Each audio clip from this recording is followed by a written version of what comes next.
300 East in Sandy, Utah. The first item on our study agenda is Long Range Planning Committee. And since we are running a little late, I just want to ask the board, do we want to move this? We're not gonna finish, there's no way we're gonna not. Do we want to move it down to business meeting, or we have talked about in board leadership, agenda planning, that we are gonna have long range planning on every agenda. So I mean, we don't talk about it tonight, we can talk about it in 2 weeks. Anyway, so I don't, what is? Hard stop. 6:30. 6:30, we only have 20 minutes. They will present and then we could save discussion for another time. You. His present will take That's longer. a good, that's a, do you think you Yeah, can do how far it you in 20 can go. minutes? What's the thought? 20-minute presentation? Present the information and then let you look it over. Can we split it? Like, can we? I think we can move it down if you want. Like have the presentation and then the discussion. Discussion at the end of Business board. meeting. The discussion and business meeting? I think we should just go until we need to stop and then finish the rest of the meeting, regardless of what. Whatever it is, okay. Okay, we will do that, so we'll plan to go as long as we can until 6:30. And then we can put it as item. Next item. Does Leon will be there too? We're short on time, I don't know if we'll go the joke, so we'll get going. Thank you. You're welcome, everyone. I got plenty stored up. Here's a quick agenda that we wanted to address. You can see them there. Our vision statement. They're just this is just a huge thing that we feel like we gotta dial it in a little bit. So we cleaned up the vision statement. Quick note, we're still working with our demographer on demographic study. We're hoping, we don't have his report yet, we're hoping by next meeting we'll have that. I want to go over our enrollments. We've got preliminary October 1. Those are the ones that always matter the most to me because those are our funding ones. Okay, we do enrollment count every month, but October is the key one. We'll go over some capacity and assess elementary building capacity in Eastmont and Jordan, what they've come back as assessments, and then requests set for the next meeting, because this will be on, you will see this being on the next several agendas. Okay. I want to thank Rick.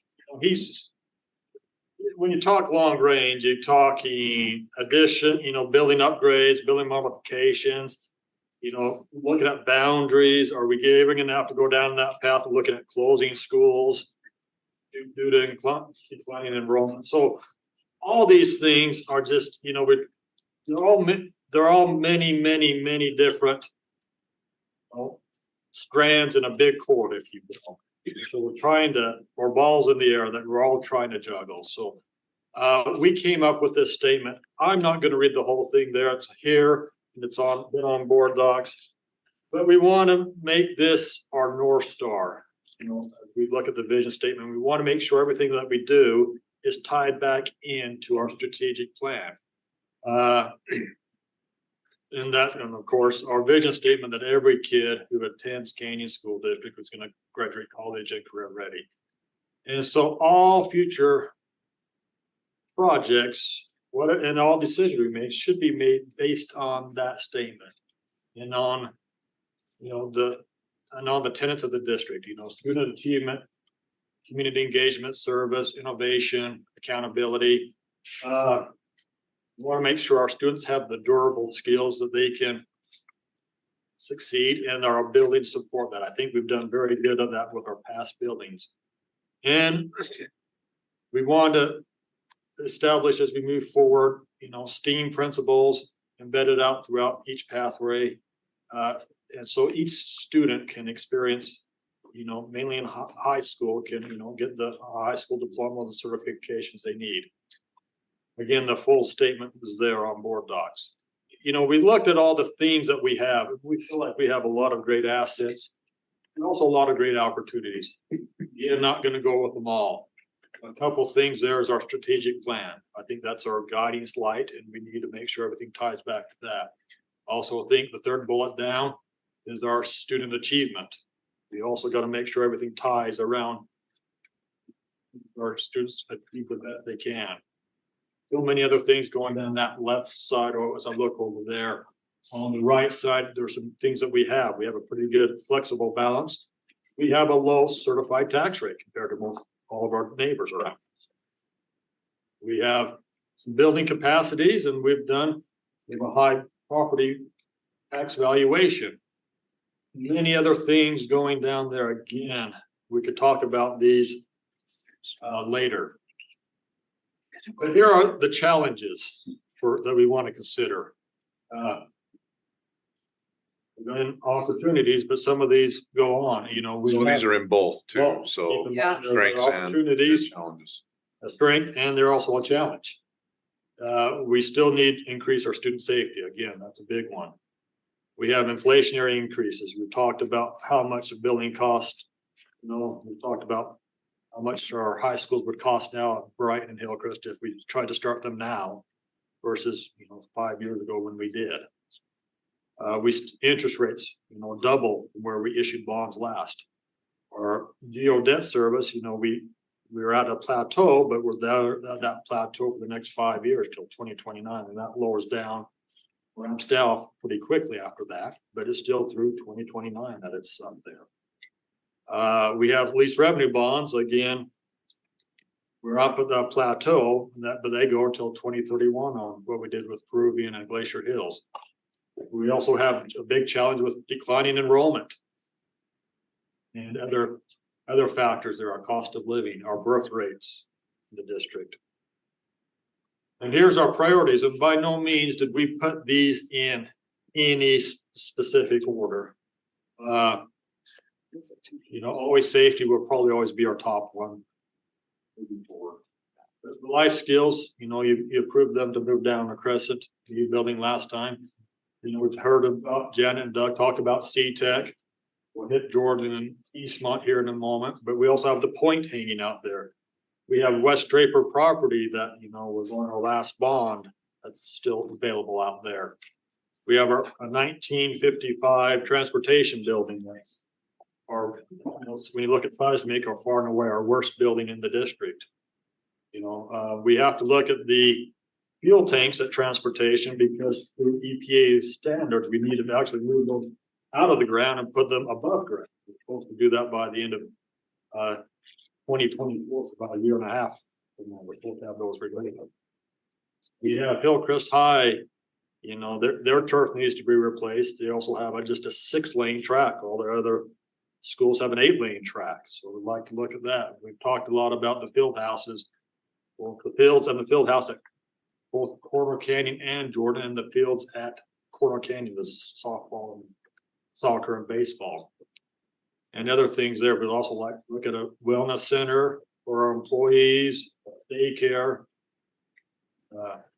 lots of things there. So that's one area there.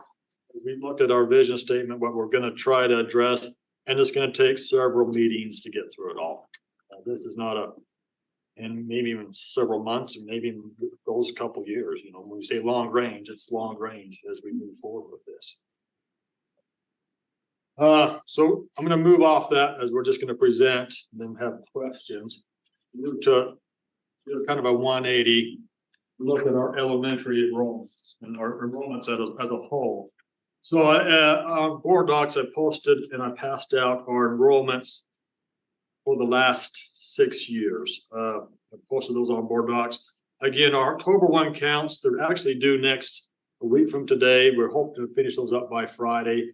So the amounts you see on these could change a little bit, but we don't, be just a few at each school. So we feel like these numbers are pretty solid, but again, not the official ones we're going to submit to the state. But we want to look at, one of the things that, I'm going to kind of geek out on you on the numbers, because I'm okay. And so I'm always going to look at a couple things. I'm always going to look at our kindergarten, because those are the kids who we hope you with us for 13 years, right? We can look at our kindergarten enrollment going back 11 years, almost 2,400. I'll just round to numbers here. 24, in the 14-15 year, this was a year after our grade reconfiguration, where we had sixth graders going to middle schools, ninth graders up to high schools. You can see a drop, just kind of, some years it bounced up, but kind of a gradual drop down. I think down to, based on our preliminary ones, we're about 1950 kindergartners. I think, you gotta remember 2003, these kids would have been born in 2018, right? Well, in 2018, housing prices really started to go up, not at the rate they did recently, but they started to go up pretty high back then, okay? Interest rates were still low, hadn't hit COVID yet, but you see a decrease there. So over time, we've lost about 18%, that's about 1 in 6 kindergartners that we had 11 years ago are not with us. You divide that by our classroom ratio, 22.1, and that's almost 20 classes of kindergartners that we had that we don't have the big drop there. Again, in elementary enrollments, again, the last 11 years, you can see there's for these 2 years when we had the online school, I included those, okay. But we were at 15,400, hung around that for a few years. And you can just start to see this drop here, okay? And down to this year, about 13,600 elementary kids, K through 5. You end up about almost 1 in 10, a little over 1 in 10. You divide that, I used a prorated classroom ratio of, our based on, it's 23.6, based on what we staff our 1 through 3 grades and our 4 and 5th grades. That's 76 classrooms right there. Students, classes that we don't have. So that's quite a drop. Significant. You see this just drop going into the element, we just see this starting to go up into the elementaries now, and it's starting to get into the middle school ranks. It's going to soon get into the high school ranks. Two other things that I look at, just by grade. So I put this out again. This is on this document, this 1 pager. I gave you. So this page here. Again, this is on Word docs. You can see our grades, and so we start out pretty high. You can see our grades just start dropping down. We have a little bit of a gap, I see, between 3rd and 4th graders. Another little bit of a gap between 7th and 8th graders in the district, okay? But, we're pretty high in the high school ranks, as you can see there. But we just see these starting to percolate into the middle, these enrollment decreases going into the middle school there. I also like to do a little analysis, okay? Our kindergartners who were last year, 1st graders this year, how does that look? And then going all up through the ranks there. So we had 2,067 kindergartners last year. 1st graders this year, we have 2,191. So we have 131. That's about average of kids, if I did the last 11 years, we averaged about 120 more 1st graders than kindergartners the year before. And parents keeping the kindergarten home for that year, right? Be interesting to see a year from now as we have full day kindergarten, how that translated. If as many keep their child home during that kindergarten year or not, we'll have to see. Yeah, and then moving forward, so one of the things that's always a big one is going from grade 8 to 9. We always have a big increase there because we draw back the charter school kids, mainly in the Draper area. For high school. For high school. That's always been about 200. So 237 this year range. So that's something that I always like to look at. That's a little bit higher than it's usually been. But that's, we watched that. One of the numbers that I always like is 11th graders last year, 12th graders this year. These kids got to stay in and finish the course with us, right? And we're right there this year. I do get concerned. 10th graders, 11th graders, 70 down. Where are they? That's concerning to me. I'll take the 40 from 9th grade to 10th grade. That's an increase, so. Again, where we pull kids from. Also on the front, you can see last 6 years by school. Some of the schools, you can see big decreases. The schools were, in our elementary, we're down 233 kids from a year ago, all of them combined. Big hits. I look at Holly's area, my area where I live, all have been dropping quite a bit. Little Springs took a big hit. I'm thinking it's just because of aging out, right? Home prices so. I thought, and Amanda's area in Lone Peak has been that same trajectory. So one of the things that also was concerning to me was Midvale.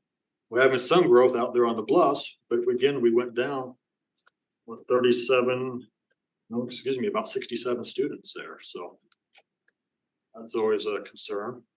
There should have been a little bit of growth, you know. Again, they haven't developed a whole lot of prices and interest rates, but there. But Mid Valley's way up.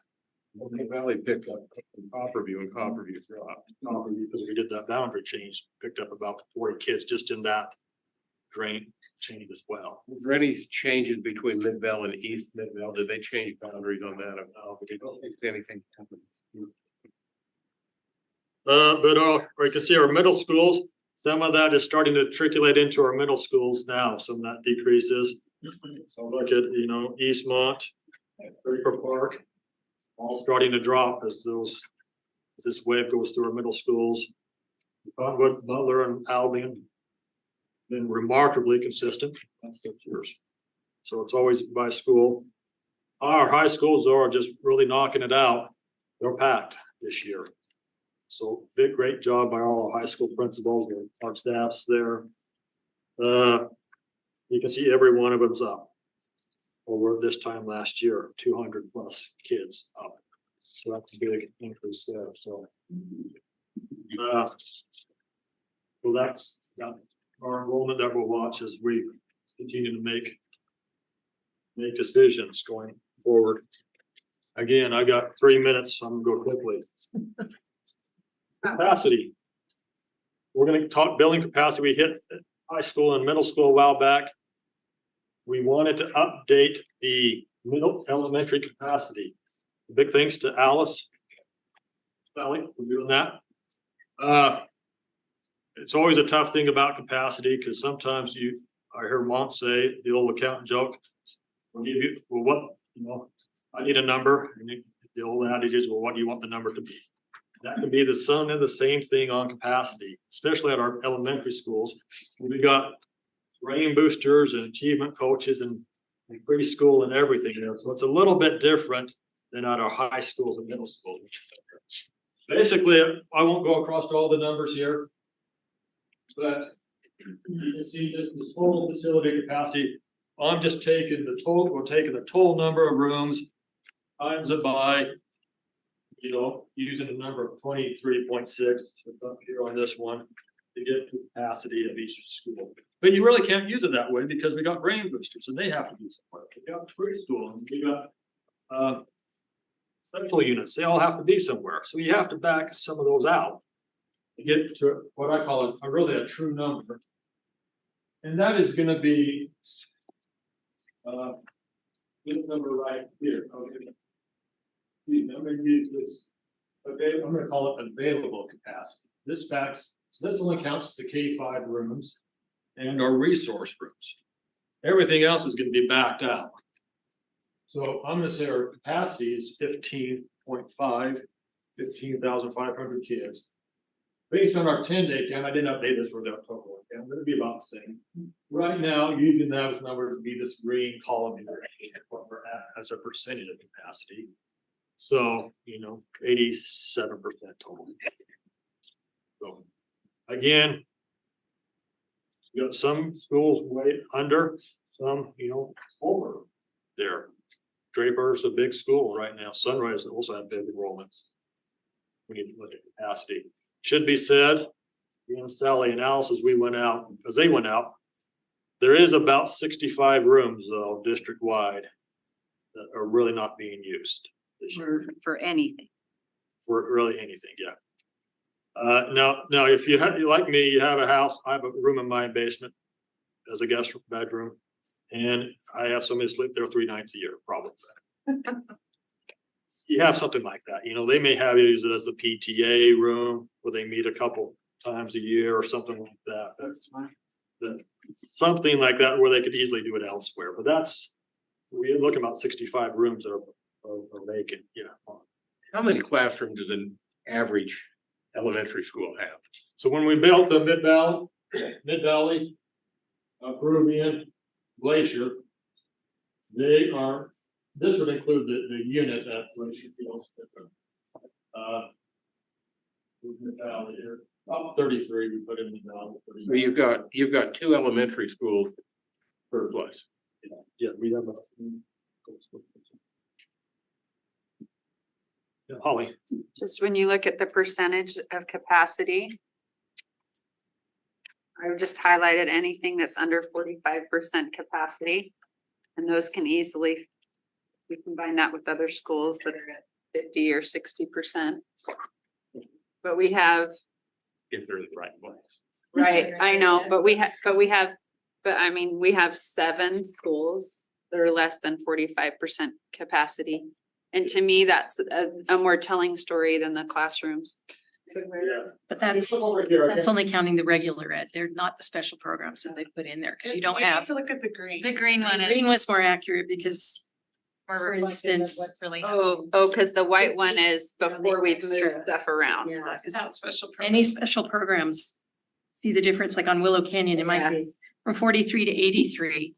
There's a ton of Yes. special programs that have pulled that up. There's no empty, hardly any. In fact, there's really no empty. Yeah, well, you know, you have the special ed cluster, you have a pre-K and, you know, and you have the boosters, so that makes, they use that up. So that's why you get down. So with all that, next thing would be these assessment reports, but guess what? That's gonna be a teaser for the next meeting. We're out of time. We are out of time. Job, Leon. Okay, This is what thank you. responsible. For look forward to continuing discussion. And now, Dr. Robinson. We have 4 are you- Yeah, we're ready. CC units that aren't counted in the capacity. Yeah.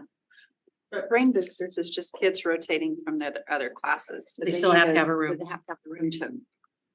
You do have to That's have, where the a- BTS teachers usually are. And then have the.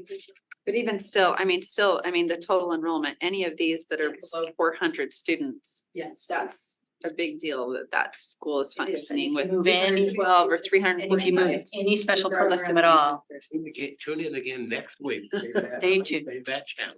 see why we get nowhere. I mean, because if we talk about building usage, that's one problem, which is why we're giving this information now, so that you see, and then when we want to do other things, are we gonna have to change boundaries? The total enrollment, that's the number that really matters. The enrollment, it doesn't count those special programs. Okay, Dr. Robinson, we are excited Oh, to it's have our my next item, which faces. is the Student Advisory Council. Well, I feel very fortunate to be able to share this type of news and celebration, especially in our board meetings, but thank you, President Schill, for this opportunity to help support the board in this process of pulling these wonderful students together. As you can see, we have a tremendous group of students that are here.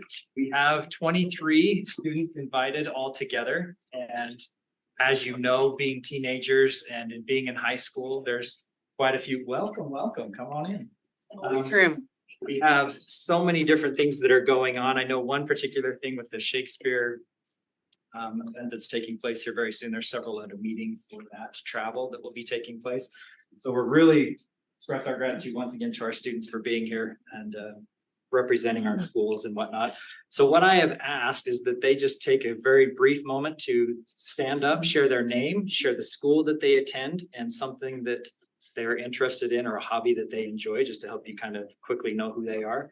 And we'll proceed to that point. Is that fair enough? That sounds great, thank you. Well, start with you.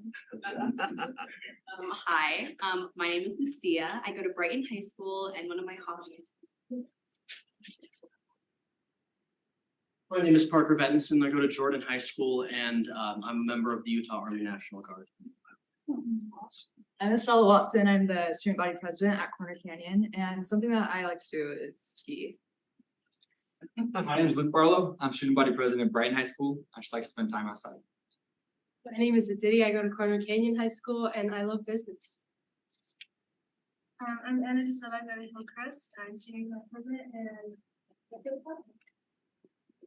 Hello, my name is Maria. I go to Collegeville and one of the things I like to do is dancing. Hi, my name is Elena Delgado. I go to Jordan High. I'm a leader within Latinos in Action at Jordan High, and I love literature in every form. Hi, my name is Lizzie Carlton. I go to Alta High. I'm president of FCCLA and I love to cook. Hi, my name is Miriam Khan. I'm president of South Asia Student Association, and one of my hobbies is just painting my nails. High school, high school. Alta High School. My name is Sophia Moon. I'm the SBO president at Hillcrest High School, and I play the violin. Hi, my name is Hope Wagner, and I'm the SBO president at Jordan High School, and I love to dance. Hi, I'm Paloma Placarte, and I go to Corner Canyon, and I'm LA president. My name is Moises Gomez. I go to Diamond Ridge High School and now it's box. So as you can see, board, we have a wonderful group of students. There are many more that will be joining us. I just had an opportunity to kind of explain what the hope is or the desire that the board has regarding our Student Advisory Council. They've been provided the dates and we'll continue to remind them as the dates get closer.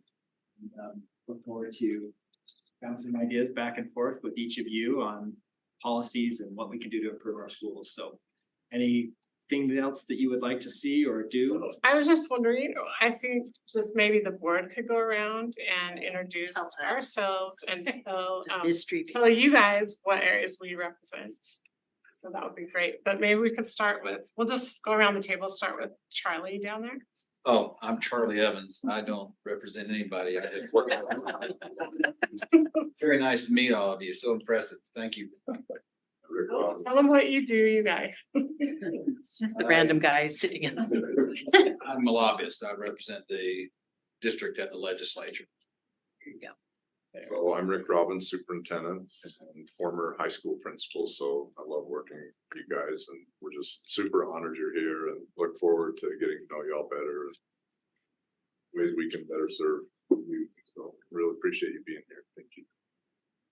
I'm Nancy Tingy. I'm a board member. This is my 11th year on the board. And so I was here when the first Student Advisory Council met, and it's been one of the highlights of my time on the board is working every year with the Student Advisory Council. You guys are amazing, and I'm so looking forward to getting to know you all better and working with you this year. Oh, I represent kind of the Brighton Albion area. Some of Jordan. Some of Some of Jordan. Alta, yeah. We overlap a lot. Yeah.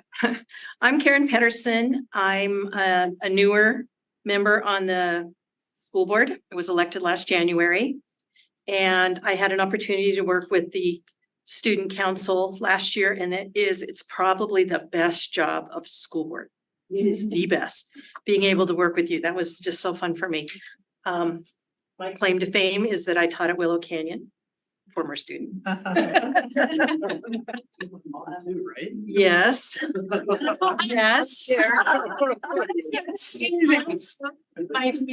My second year teaching, I had his mother.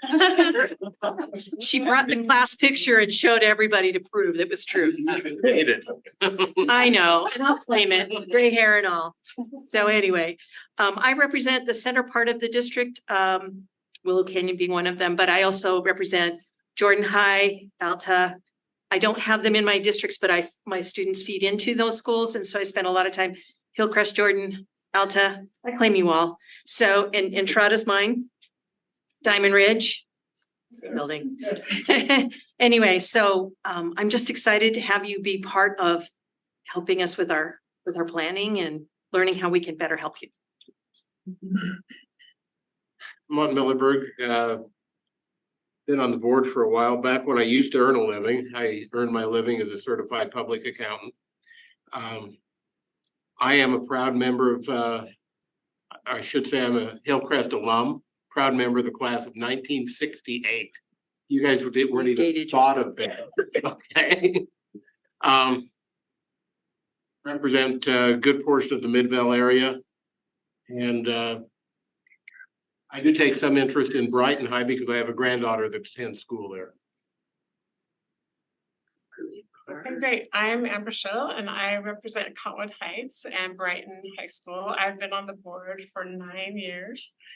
And I'm just really excited to get to know you guys and just realize it is important for this position that you're in is important because we want to hear from you guys so that we can learn and make our schools better.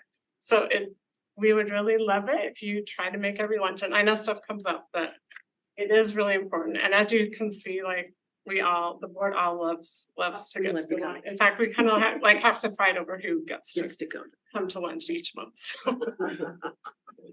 I'm Amanda Oakes. I represent part of East Draper and Sandy. So Alta High School is in our boundaries, but my boundaries, but so is Draper Park Middle. I have a daughter who goes to Corner Canyon, who works at the DD before.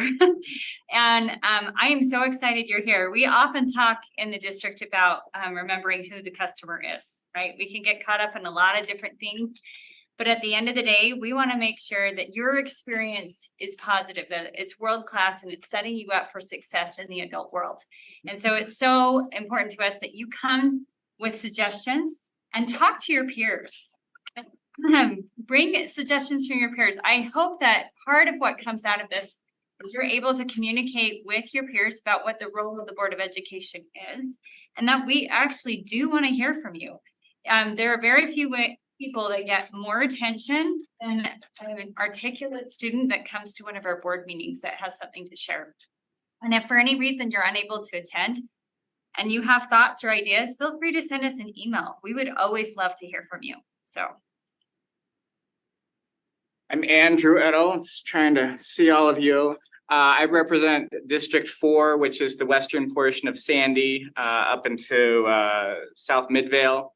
So I represent just a sliver of Alta High School, the majority of Jordan, and then a bit of Hillcrest. And but all the schools are schools, and so you're all amazing. My day job, I work for the Utah Air National Guard. One of you is going into the dark side.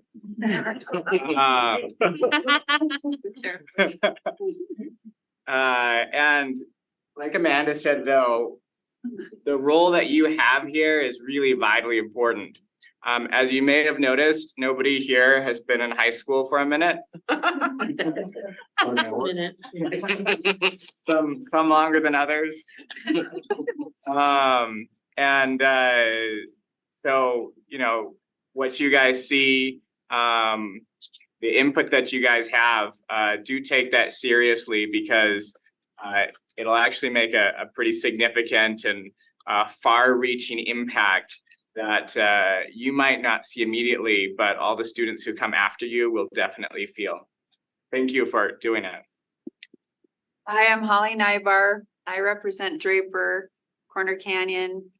I've got some boys there, Alex and Ty, who graduated, Isaac, who's a senior, and George now, who's a freshman. So I don't know about Andrew. I feel like it hasn't been a minute since I've been in high school. In fact, I'm going through my 4th time at Corner Canyon. No, I love student advisory. It's fantastic. Love to hear from you guys. I hope we have a system in place because I know sometimes there's AP review tests and there's things that you really cannot miss, or you got a debate or whatever's going on. But I hope we have a system in place that you can find a sub. And it really could be just a peer because, it doesn't have to be someone that has a role in a leadership necessarily, really, because we like that smattering. It's amazing all of the things that you guys are doing and accomplishing, and it's really impressive actually. But we do just love to hear from all of you. And so these are our most informative meetings. We love it. We love to ask you questions. We want to make sure that the vision and goals we have you're filling in the classroom. So super excited to have you here. Thanks for coming. I'm Leon Wilcox. I'm the business administrator for the district. So overall, the finances, whoever said they like business, Is automatically my favorite now. Welcome, we're excited to hear from you. That's Cindy. Okay, Cindy Clausen, and I assist everyone here at the table. And where did you- Oh, Mr. Jordan. Okay, okay, do you want to take over? That's whatever you'd like to do from this point on. Okay, so we have some little treats and water, some brownies and water.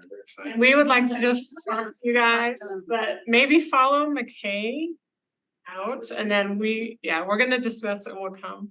That's good. Yes, Charlie. So this is Susan Edwards, who I work with, and we have student interns in our office all the time, and anybody that's interested in being a student intern should check with, and we just hired a couple, so we're not in the market right now, but anybody who's interested, that should check with Susan. Thank you. And then Mrs. Oaks is gonna pass out. The superintendent he's done a coin for students and a pin. So, yeah, we wanna see you guys. Commemorate the night from. Be pinned. See, you've earned your pin already. Okay, thank you. There you go. Thanks for being here. So we're gonna start then, right?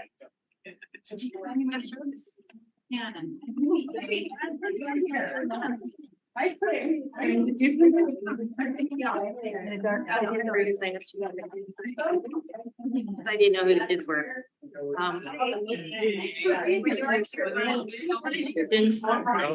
Really awesome. So you planned that out? If you want them to look it over and see if.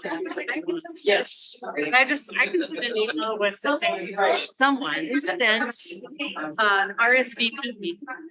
Yeah, nice. Making me nervous. But that was weird to the whole beer board. Going, What are you guys talking? someone sent, what, do you remember?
I would like to welcome everyone to the business meeting of the Canyons Board of Education. Today is October 3rd, 2023.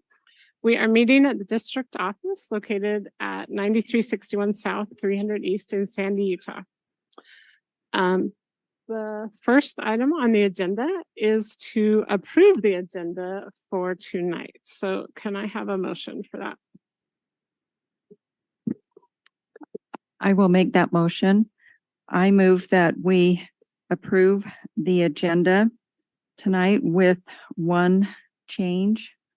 And that is a continuation of the discussion from Long Range Planning Committee presentation and discussion, that we continue that as item 9F. Okay, thank you. We have a motion. Is there a second to that motion? I'll second it. Okay, is there any discussion to the motion? Okay, seeing none, I will call for votes. All in favor, say aye. Aye. Any opposed? Okay, that motion passes unanimously. And now we will have the Pledge of Allegiance by Principal Deidre Walbeck from Oakdale Elementary, and then she will share some school highlights.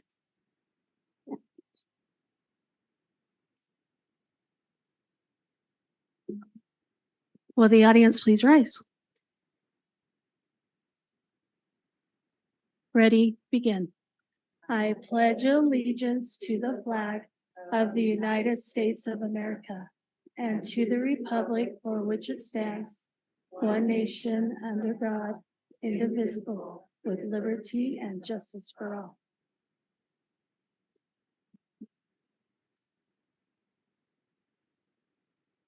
Well, I'd like to thank the board for allowing me to come and speak with you about Oakdale Elementary and share some of the things that make Oakdale a great place to be.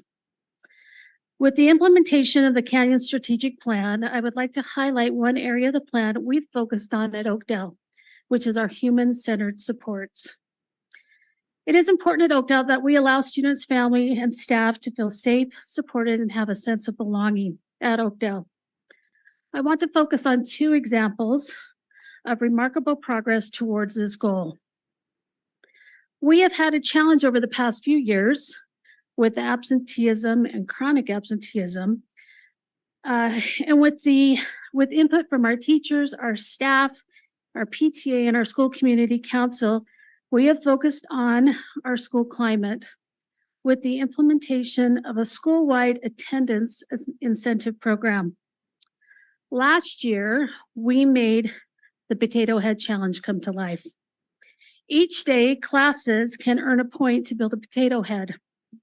Classes are able to earn parts when 90% of the students, 90% of the class is in attendance by 9 a.m. each day. Once the class earns 10 pieces, the potato head is built, and they become the Walbeck winners. And they can spin for prizes of their choice. Prizes vary from 1-minute dance parties in the class, to class game time, to a treat, to even the bigger prizes where they get to earn a specialized potato head from Walbeck. And I have to tell you to make note, who know that Star Wars Mando potato head was so popular, but it is. I have to keep several of those in the building. As we begin our second year of this program, I am happy to report that students are engaging and want to be at school. We have had 94% of our students since the beginning of the year become a Walbeck winner. And we have several classes that have had 100% attendance since the beginning of the school year. This year, we have enlisted support from our PTA, and we've created the Potato Head Posse. And the posse helps me to give the prizes out each week. And they go around the school with me to deliver the prizes and engage the students in fun activities. The next example I'd like to highlight is the difference that our support staff make at Oakdale. We can't do what we do at Oakdale without them. Our Brain Booster staff have done a fantastic job in creating fun and engaging learning places for students, no matter what the students' needs are or their abilities. I want to share an example from our Playworks coach, Coach Mike. We were lucky to have him join our team last year, and Mike actively seeks out ways to engage students and support them and our staff. This year, he has embraced the need to create a safe, supportive learning environment by creating a group called the Kindness Ambassadors. Our Kindness Ambassadors are made up of 4th and 5th grade students. These students were chosen based on their example, teacher feedback, and students' desires to simply make a difference. Once a month, our Kindness Ambassadors eat lunch with Mike and talk about what it means to be kind, support their peers at all grade levels, and to look for ways to include all those around them. One thing our ambassadors have decided to do is seek out students who need friends or groups to play with during recess time. This has helped all students to feel needed and included at school. Coach Mike is one of the amazing staff that have embraced the vision of creating an environment where all can learn, feel safe, and supported. I would like to conclude by sharing my thanks to you, the board, and the Canyons Board of Education, Dr. Robbins, and all of those who have given us a strategic plan that helps me to navigate our plan for the future for our students. With this tool, it has allowed me to engage in different ways and support all of those within our school community. Thank you for your time. Okay, thank you so much, Principal Walbeck. And I love how you focused on human-centered supports, and that was really fun to hear about the Potato Head Challenge and then the Potato Head Posse. That is really fun. So thank you so much, and pass on our thanks to your faculty for all they do. Okay, the next item on our agenda is Canyon Strong Student Recognitions by Jeff Haney, Director, and Kirsten Stewart, Associate Director of Communications.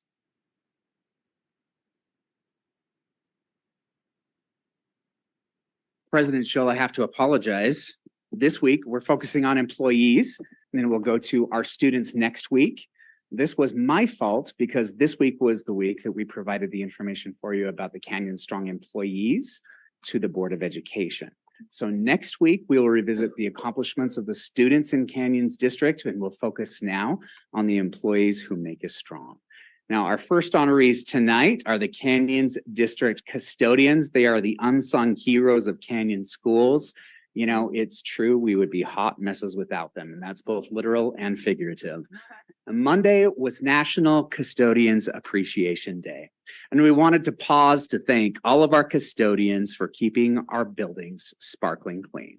They are often the first to arrive, they're the last to leave, and they do the kind of jobs that no one else wants to do, but they're happy to do it, and they do a great job. Canyon's district has 150 full-time custodians and more than 600 part-time custodians. They keep our schools healthy and clean. They are truly Canyon Strong. So thank you, custodians, for all of your hard work and your commitment. Our facilities are the envy of other school districts across the state, and it's because our custodians keep them in tip-top shape.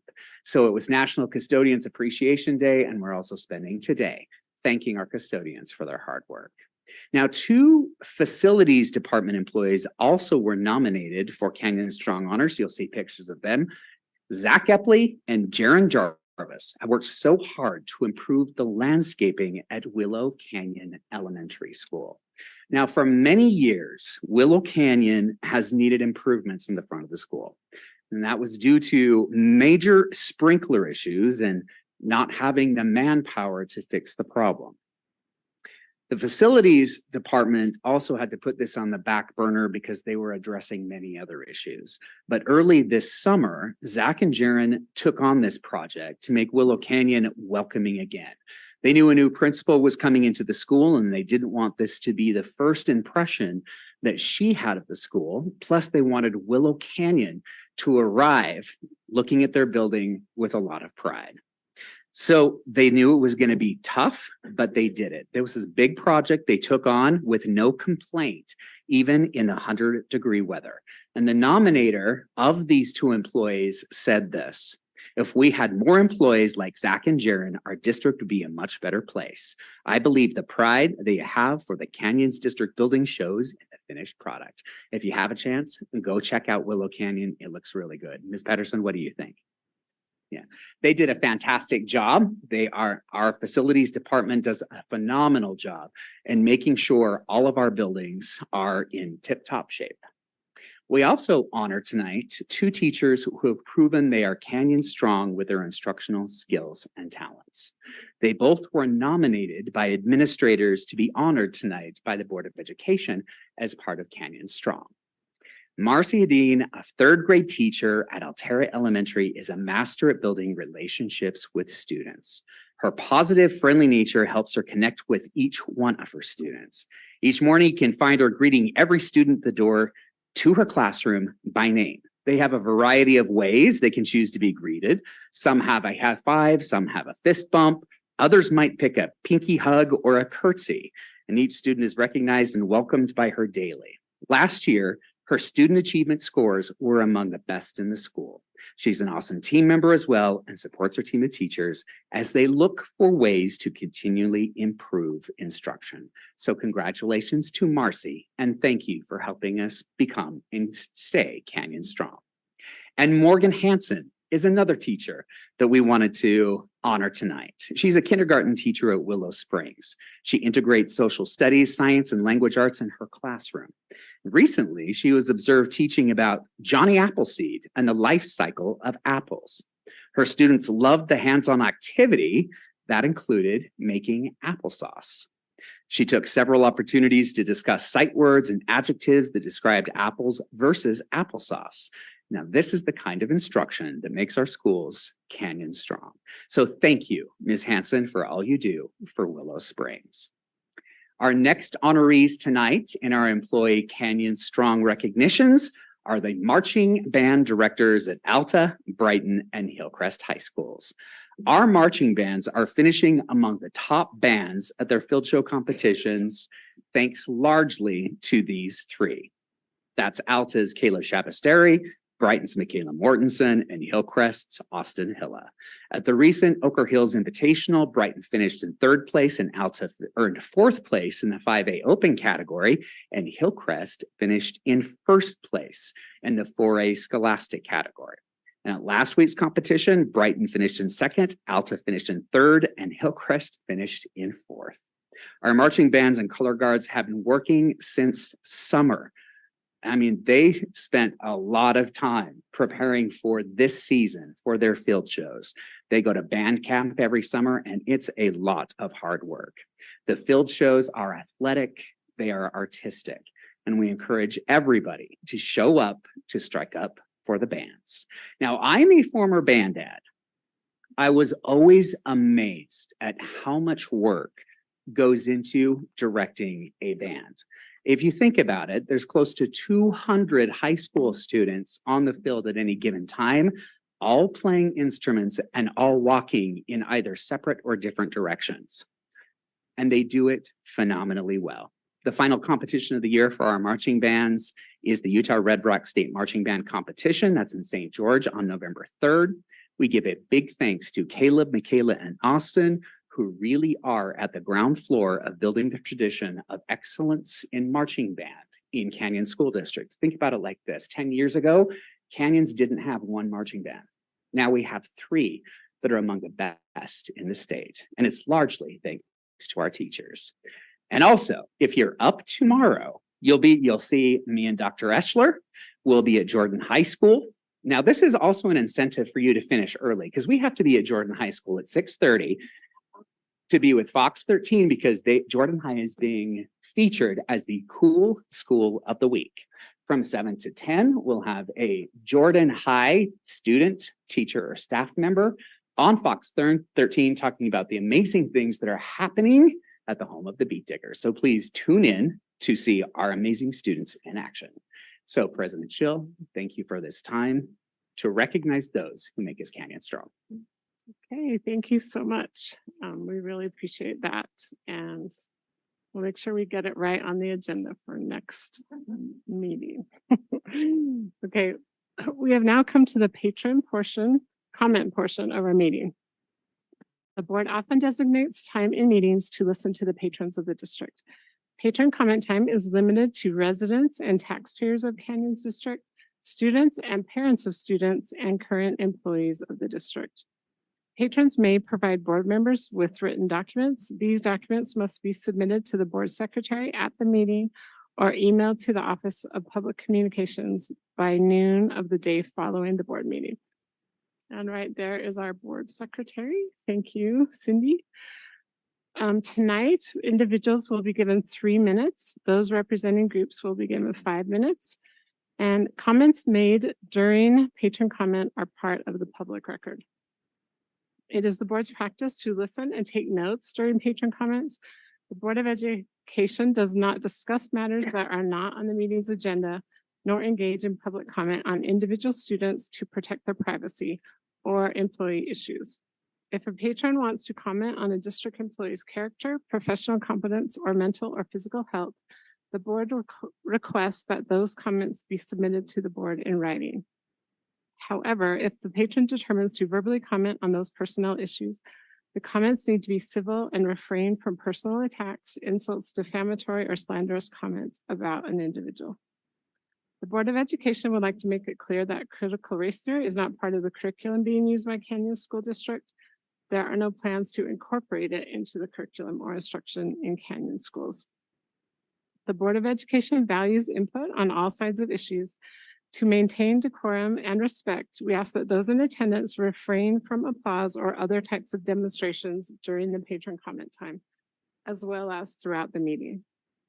Comments must be age appropriate, considering children who may be present or viewing online. Okay, we have 3 patrons that have signed up today. The first one is Heather Erickson and then Catherine English.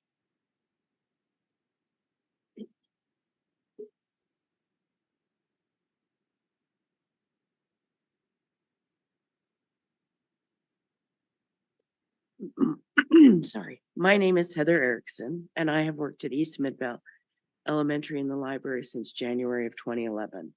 We have worked very hard in our school to make sure the needs of all of our students are being met, including offering a variety of world languages. Our students speak 17 languages in their homes. One is English. Several years ago, we had a rather large influx of Syrian refugees. To help those students, we ordered books in Arabic for our library. In the years following, we have welcomed students from the Democratic Republic of the Congo, Somalia, Russia, Belarus, Iran, Iraq, Afghanistan, Brazil, Venezuela, and Colombia, to name a few. I have made a very concerted effort to make sure all the home languages in our school are represented in the shelves of our library. I have even had students this year ask for books in Navajo and Tongan. English is spoken in their homes, but they want that representation and tied to their culture in our library. One of the most exciting changes that has come with our Spanish books. Last year, we circulated 361 books off of 3 shelves, up from 208 the year before. I was really proud of the circulation of all of our world collection. This year, with the influx of funding from our principal and from the Canyons board, we now have 7 shelves of Spanish books. Already this year, we have had 127 books in Spanish borrowed from the library.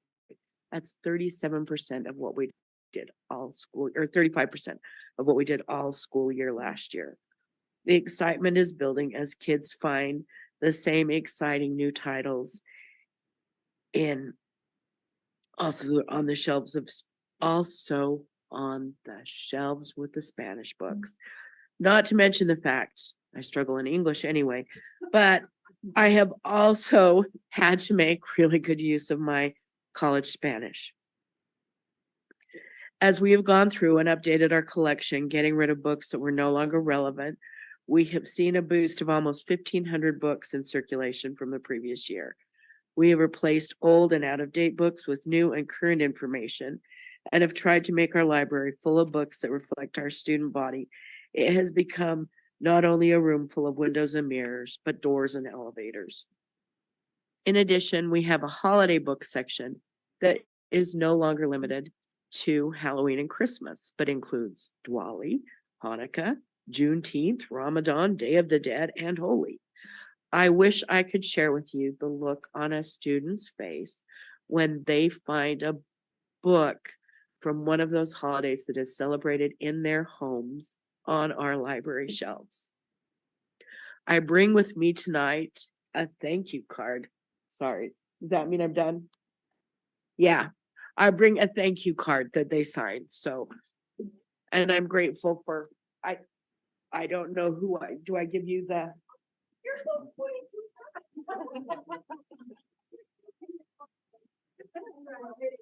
It is a beautiful, anyway, thanks to you and. Okay, thank you so much. And we will pass that thank you card around. Thank you. Okay, the next patron is Catherine English.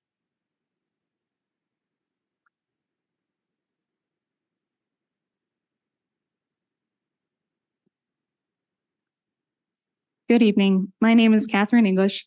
I have children who attend Altera Elementary and participate in the Spanish dual immersion program there. My family is so grateful that the Spanish DLI program was added at Altera a few years ago. We had previously tried to enroll one of our children in a Spanish DLI program at a different elementary school in the district and did not get a placement in the lottery there due to there being more applicants than space in the program. So we are so glad that Canyons District responded to the high interest in Spanish DLI and created programs at additional schools. I am one of several parents who would like to encourage Canyons District to consider adding secondary Spanish DLI courses at Indian Hills Middle School and ultimately Alta High School. One of my children is in the inaugural class of Spanish DLI students at Altera Elementary, and these students will progress to middle school next year, the 2024 to 2025 school year. Typically, students from Altera would attend Indian Hills Middle School and ultimately Alta High School, which is only 2 blocks away from Altera Elementary. Spanish DLI students from Altera, however, are expected to attend Mount Jordan Middle School and ultimately Jordan High School if they want to continue in the Spanish DLI program, although this was not made clear to parents when the Spanish DLI program was added at Altera. Looking at the DLI feeder chart on the district website, for other DLI programs where students are learning Spanish or French or Chinese, the secondary DLI programs are housed at the middle schools and high schools that each of the DLI elementary schools would normally feed into. In some cases, 2 neighboring middle schools each offer the same DLI language in order to prioritize each elementary DLI program continuing on to the middle school it would typically feed into. Also, in some cases, one middle school houses DLI programs in 2 different languages so that students coming from the elementary schools that feed into it can continue their DLI studies at the middle school they would typically attend. Several parents of DLI students at Altera Elementary are concerned that their child may not be able to continue the Spanish DLI program at secondary level due to distance.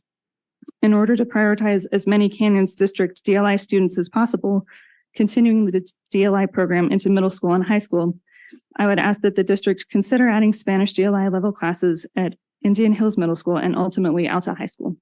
Thank you for your time. Okay, thank you very much. Now we have Aubrey Graham.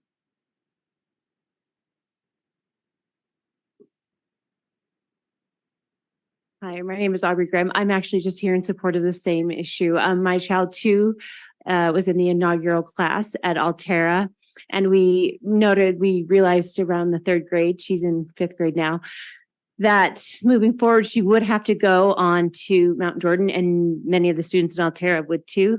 And they all actually are zoned for Indian Hills had they gone to their neighborhood school. So just in support of the other parents, that's why I'm here, just to, yes, ask for the consideration that Indian Hills receive Spanish for those students. Thank you. Okay, thank you so much to everyone who came and spoke to the board tonight. Okay, the next item on our agenda is to approve the consent agenda. So I will ask for a motion for that at this time.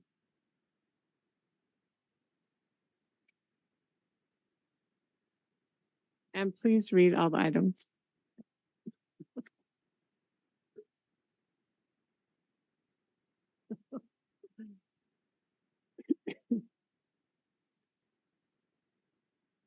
make a motion.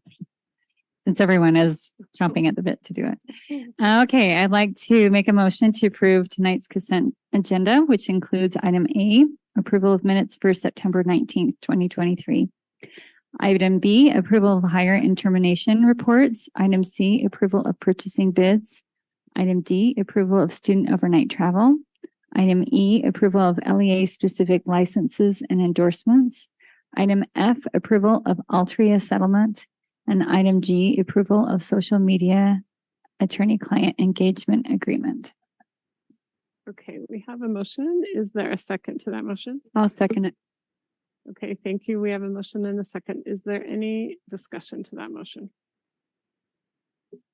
Okay, will ask for a vote now since there's no discussion. So all in favor, say aye. Aye. Any opposed? Okay, thank you. That motion passes unanimously. And now we are on to new business. And the first item on the agenda for new business is the strategic plan focus group report for access and opportunity. And Paula Logan, Director of Federal and State Programs, will present that.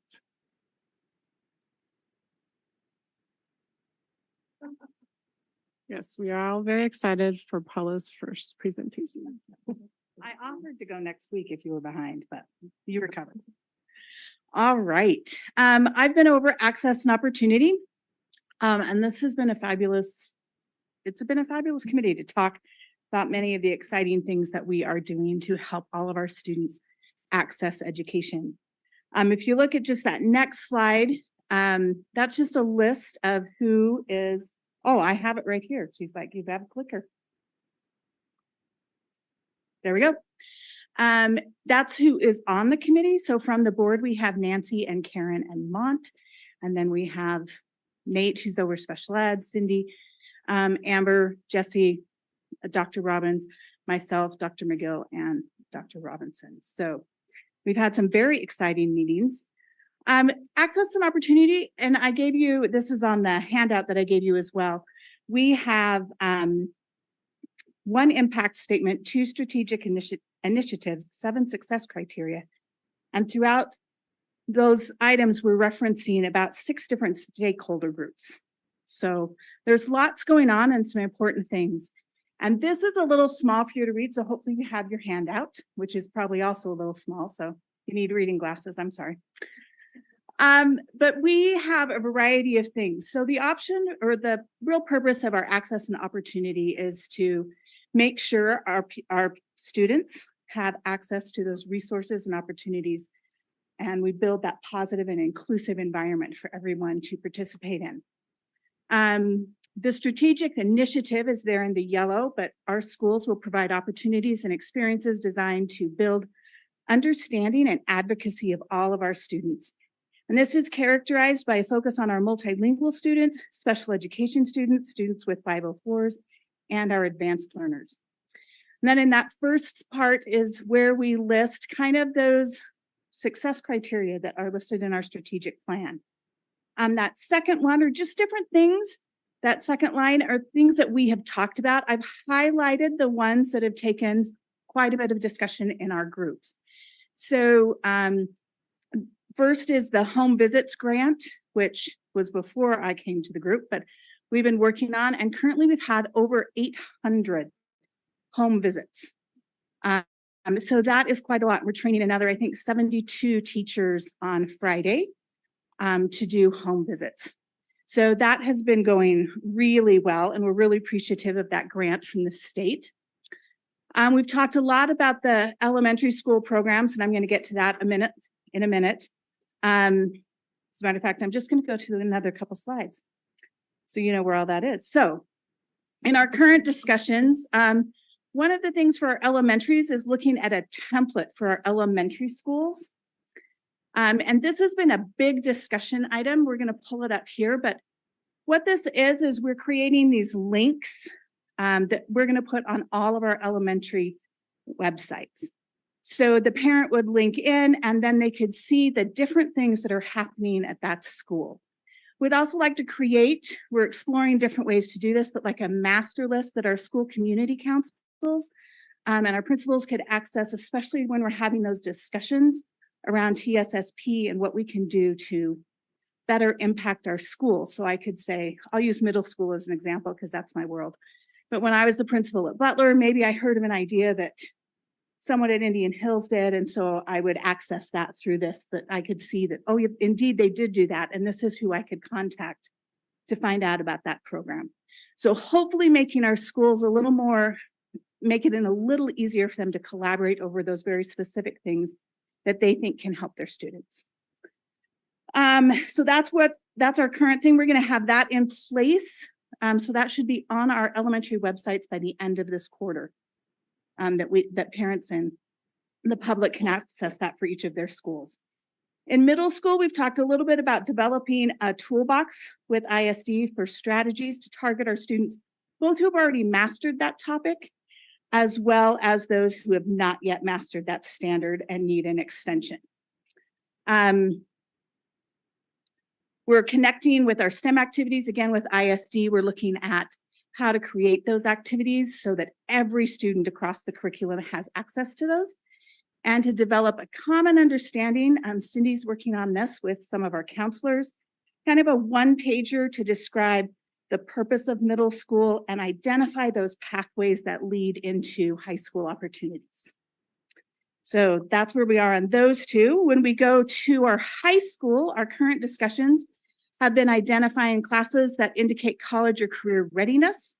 One of the frustrations some of our high schools have felt as we're trying to do our TSSP plans is that our AP data doesn't come until mid-July, if we're lucky. So we wanted to gather information on students in those classes that have a C or better. So our first task is to work with our high schools, identify what we think those courses are, and create a data set on dashboard that our high schools can look and see which students are passing those classes that we feel are indicating they're ready for college or career. We're also working on our teen centers. Hillcrest has an amazing teen center, and this is a place for our students who are experiencing homelessness to get resources and supports, wash their clothes, access some showers, some food, the food pantries, and those types of things. So we already have that working and running really well at Hillcrest. We're building at Jordan, which I'm sure you're very aware of. But we've got grants in to work with Diamond Ridge. Diamond Ridge, I've just lost all my names. Diamond Ridge, Brighton, those are the two, and then Jordan and Hillcrest. Then next year we'll do grants for more of our high schools to come on board with that. So from there, that's our current discussions. We did identify kind of our next steps or where we want to go. With elementary, similar to the idea we had in middle school, we want to work to create that box of instructional strategies or resources for teachers so that as we're teaching a unit, kids who have mastered that already have deliberate extension activities. And kids who are struggling, we have some resources that teachers can turn to for interventions. In middle school, we wanted to really work on preparing for high school. So going back to the document that Cindy's working to prepare, identifying those clear pathways and encouraging our kids to be thinking about that and strengthening that process. In high school, we've got to get those data sets, but then once we have those, looking at the engagement and course demographic data and seeing where those gaps are, and then making sure we're distributing our resources correctly so that we're getting all of our students the same access. We want to look at marketing CTE courses and certifications and concurrent enrollment. One of the big discussion items with our high school people was that cost and earnings, that when you graduate from high school, you have so many college credits or a certification that you can go out and earn a better wage. So we wanted to work on marketing of that. And then as we develop more within that, Portrait of a Canyon Scholar, that we build those connections in with our high school. And that is our report. Nancy Mont, Nancy Mont, Karen. I looked over here and I saw Andrew and threw his name out. So you aren't on the hot seat yet. Anything else that you want to add? I'll just say thank you for that report. As you And can it was tell, short. though, there's a lot going on. There is. And I love how the strategic plan, every one of these focus area committees, there's some overlap so that we can get various perspectives and things. And this is one of those committees that I feel is very, very comprehensive, but it touches on every one of the other committees very much so. And so I appreciate your leadership of the committee and helping us stay organized and with the plan. And yeah, the discussions are really wonderful. And so thank you. Well, and a shout out to our principals that came in. We did some subgroups with the middle school, the high school, and the elementary. And so they came in, gave us some time as well, and that was very helpful. Okay, any other comments? Yes, Mr. Millerberg, and then Mrs. Oaks and Mrs. Nybar. Paul, it's been a lot of fun. And, Canyon School District is a great place to be. It is. But what I've really appreciated about our committee meeting is the ability to admit we're not perfect. The ability to admit we can improve. And there are some pretty hard questions being knocked around, and some pretty good discussion of people not always agreeing on the way it should go. But I really appreciate your ability to monitor those conversations and keep us on track. But it's been a lot of fun for me because I always like a good argument. Yes, you do. Okay, can we let Mrs. Pedersen go first since she's on the committee? Yes, committee first. I just wanted to point out, in our conversations, we've been spending quite a bit of time talking about opportunities and making sure that students have opportunities and that parents are aware of the opportunities that our students have and that at each level they flow into each other. One of the other components that we're really going to be looking at a little more carefully once we have these established, these level steps, is the access part. Is there a group of students or that are not being able to access these opportunities, these classes and things? We simply can't do them all at once, but the first step was to say, what do we have? Yeah. And so we're taking all of the wonderful things that it's a great committee to be on because you get to take all the wonderful things that all the schools are creating and have been doing, putting it into a database and being able to allow schools to learn from each other and collaborate, as you mentioned. And then we can refine the flow and making sure that we have opportunities. But we get to talk about a lot of positive things that are happening and then just being able to fine tune those. And so we're not duplicating efforts everywhere and that we're a little more consistent. So we're making good progress. It's a lot, but it's coming. It's something that I really enjoy participating in. Thank you. Okay, now Mrs. Oaks, I think, and then Mrs. Nybar. Thank you so much for your presentation. I think it's a great idea to have access for parents to see what's going on. Sometimes you have working parents that might not always be able to be in the schools as much and hear about what's happening. So I think it's very worthwhile. I am going to throw this out there though. I think this is low hanging fruit. And I think we as a district, I've just been thinking, I hadn't thought about competency-based grading as being an access and opportunity thing, but it really is. Because when I'm thinking about extensions, if I have a child that's really advanced and I want them to be challenged, I don't necessarily want to have them do the regular work and then do something on top of it. I just want them to do the advanced work to begin with. Or if I have a child that's struggling, same thing. Like I kind of want them to be met where they are. I think as a district, we need to be putting some pedal to the metal when it comes to competency-based grading, because I think it's the only way we're really going to reach each student where they're at and help them progress at the rate that they need to. I recognize that's a tall order and a lift for teachers, but I know that there are ways to do it. I know there are other districts that have done it, and I would love to see us go in that direction. Like I said, this is a good start, and I think it will provide some good forward momentum. But really, at the end of the day, if a child is capable of doing calculus in 9th grade, let's get them there. Yeah. Right. I mean, and if there is a child that's struggling because of a learning disability in 5th grade, whether it's they have dyslexia or something else, let's meet them where they are. And I think the only way we can really effectively do that is if we institute competency-based grading as soon as possible. So. Okay, thank you. Mrs. Nybar. So my comments are actually along the same lines as Mrs. Oaks, but just a slight variation. When you look at the strategic initiative, and before I dive in, I also want to acknowledge and thank you for the amount of work. There's a lot to unpack here, and there's a lot of great work here.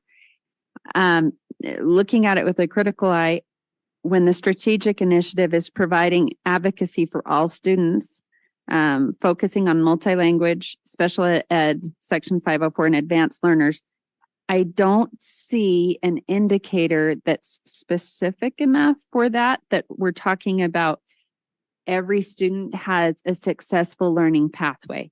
We have an indicator students have access to various learning modalities and programs to build positive relationships and life skills. To me, that focus is the positive relationships and life skills and not necessarily helping the student thrive in that learning pathway. And so when we're looking at learning pathways, not only and looking at access to programs, you have an indicator later on. CSD focuses on the needs of every CSD school and program when distributing resources.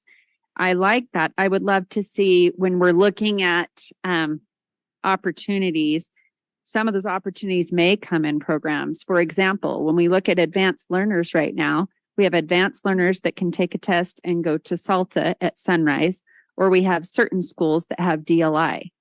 But what about the child who is advanced, who goes to Willow Springs, and maybe they live in an apartment and mom doesn't have the time or the resources to drive that child to a different school, and she's at work. So we need to be thinking of that and thinking of programs we can institute in the buildings of every neighborhood school, where if a child's advanced, at least we offer a advanced math class across the hall or something. So I think it also has to do with programs and looking at, what indicator can we provide that more specifically speaks to that strategic initiative. I see some areas in the data and the indicators for part of the strategic initiative. I just don't feel like I see it comprehensively for all of the strategic initiative. I can't pinpoint right now any bullet points that really point to how we're going to help with some of this. So those are from the success criteria that are in the plan. Yes. So, I mean, if we need to, as a committee, look at those again, we can look at those. Yeah, I think that'd be great. I think that would be great. Yeah, we can put that on our list. Thank you so much. You're welcome. Okay. And yeah, I mean, we can definitely talk about that as a committee, but I'd also like to point out in the second strategic initiative, it's focuses on the need of every CSD school and program when distributing resources. So that's kind of what came to my mind when you were talking. So, and as Ms. Logan mentioned, those are just word for word from the strategic plan. She's just kind of organized them into different categories and then is putting them with some of the things that we've been talking about and working on. So, but I think, that is something we've talked about a little bit. And one of the first steps was to create that inventory of what is in place, because that's a starting, and we recognize that's a starting point, not an ending point. Well, and like Nancy said, and I think maybe Karen referenced it too, these things are very intertwined, right? This kind of overlaps with our high quality learning. So kind of weeding out who's doing what, so we're not duplicating our efforts. But yeah, we can certainly look at that. Okay, yeah, Mrs. Nybar, you can go ahead. I think that's great. And when I outlined that indicator of school and program when distributing resources, that's what I was thinking is it would be nice in next steps, right? In next steps to look at that. Yep. So that's what I was looking for is to have that listed. So that would be great. Perfect. Okay, I think that is all. So thank you so much for all the work and thank you committee for all that you guys are doing. It's been a good committee. So thanks for letting me be on it. Yeah, thank you so much. Okay, the next item on the agenda is the proposal for Jordan High School National Naval Defense Cadet Corps. And it is the second reading, possible action, and Dr. Bruce Eschler from Jordan High, he's the principal, will be presenting. Good evening. Thank you again for allowing me to come talk about our proposal for a National Naval Defense Cadet Corps. I'm hoping we can, if the board sees fit, we can approve funding and development of this evening. In the previous presentation, I kind of went through all the history of this program. And again, for those who don't know, an NNDC is part of the Navy ROTC program, and that is our stated goal is to reach at some point a full NJROTC program. The difference really is just in the funding. In my previous presentation, I explained some of the history. I'm coming back with some of the questions and that came out of board study session. Included in your packets is kind of like a handout that has FAQs from the Navy. It has information regarding the proposed course descriptions. There's 4 courses that you can take if you follow the entire program. But I'm going to draw your attention to some of the things that the board asked for from study session. One was costs. I've been able to drill down a little bit deeper into what initial starting costs would be. Again, there's going to be a cost for an instructor, so that's 1 FTE. In addition, startup costs. We project $40,000 in startup costs. This is a combination of purchasing 100 uniforms at $300 per uniform, equipment, which includes color guard gear, cadet gear, etc., could be around $10,000. And then assuming, so that's just year one, that's just your initial startup costs. Additional costs would be, would come from student fees. Mr. Sherwood and I created a sample fee schedule that the board would then, if this was approved, fully approved in February. But again, it includes participation costs, uniform costs for cleaning and upkeeping the uniforms, meals, travel, if they were to go on travel like all of our other groups, and then miscellaneous for pictures, gifts, and awards. Like it's similar to most of our fee schedules, if you look at that. In addition, there was a request for a communication timeline. Communications has worked with myself and the district to come up with, here's our proposed timeline of activities of what, if the board did approve this, what would we be doing? That's also in your handout. The application process, I'll draw attention to that. We've already spoken with IT. IT would develop an application portal similar to DLI. The application would be, they believe, could be ready by November 15th, which is when open enrollment begins.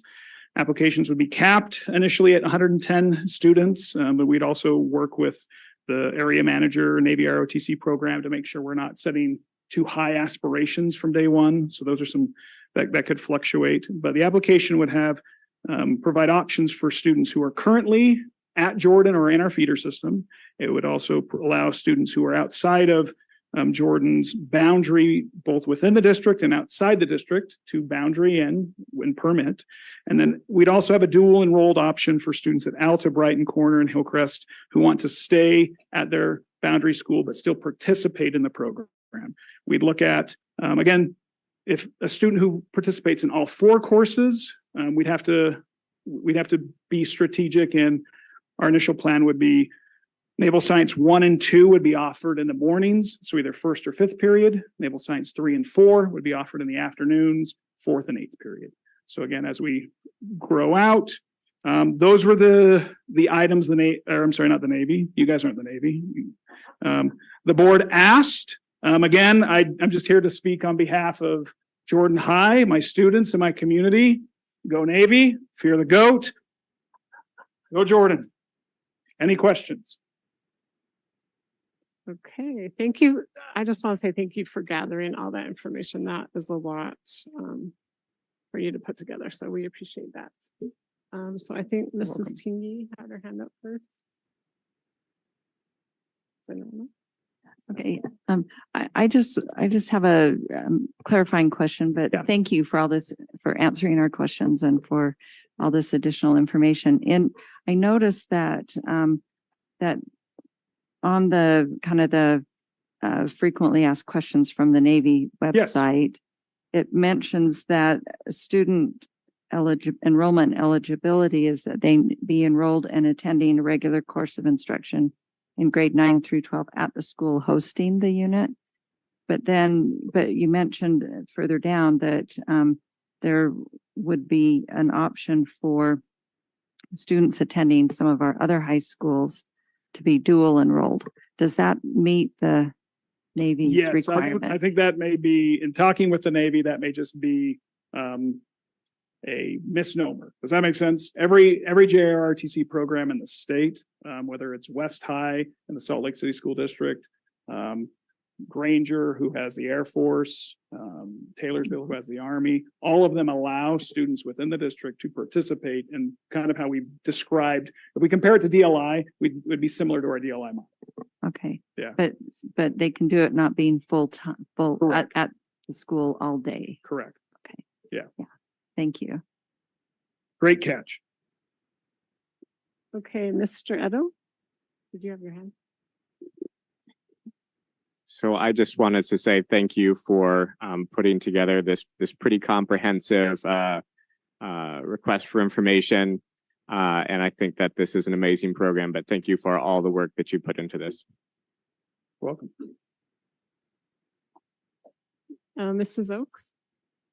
I'm really excited for you guys. And I'm very happy that our students in other high schools will be able to participate. I know it's a lot of juggling and a lot of figuring out details for you guys, but I do think in the end, it's going to really strengthen the district as a whole. So I'm so excited. I wish you the best of luck with this. It's going to be awesome. Thank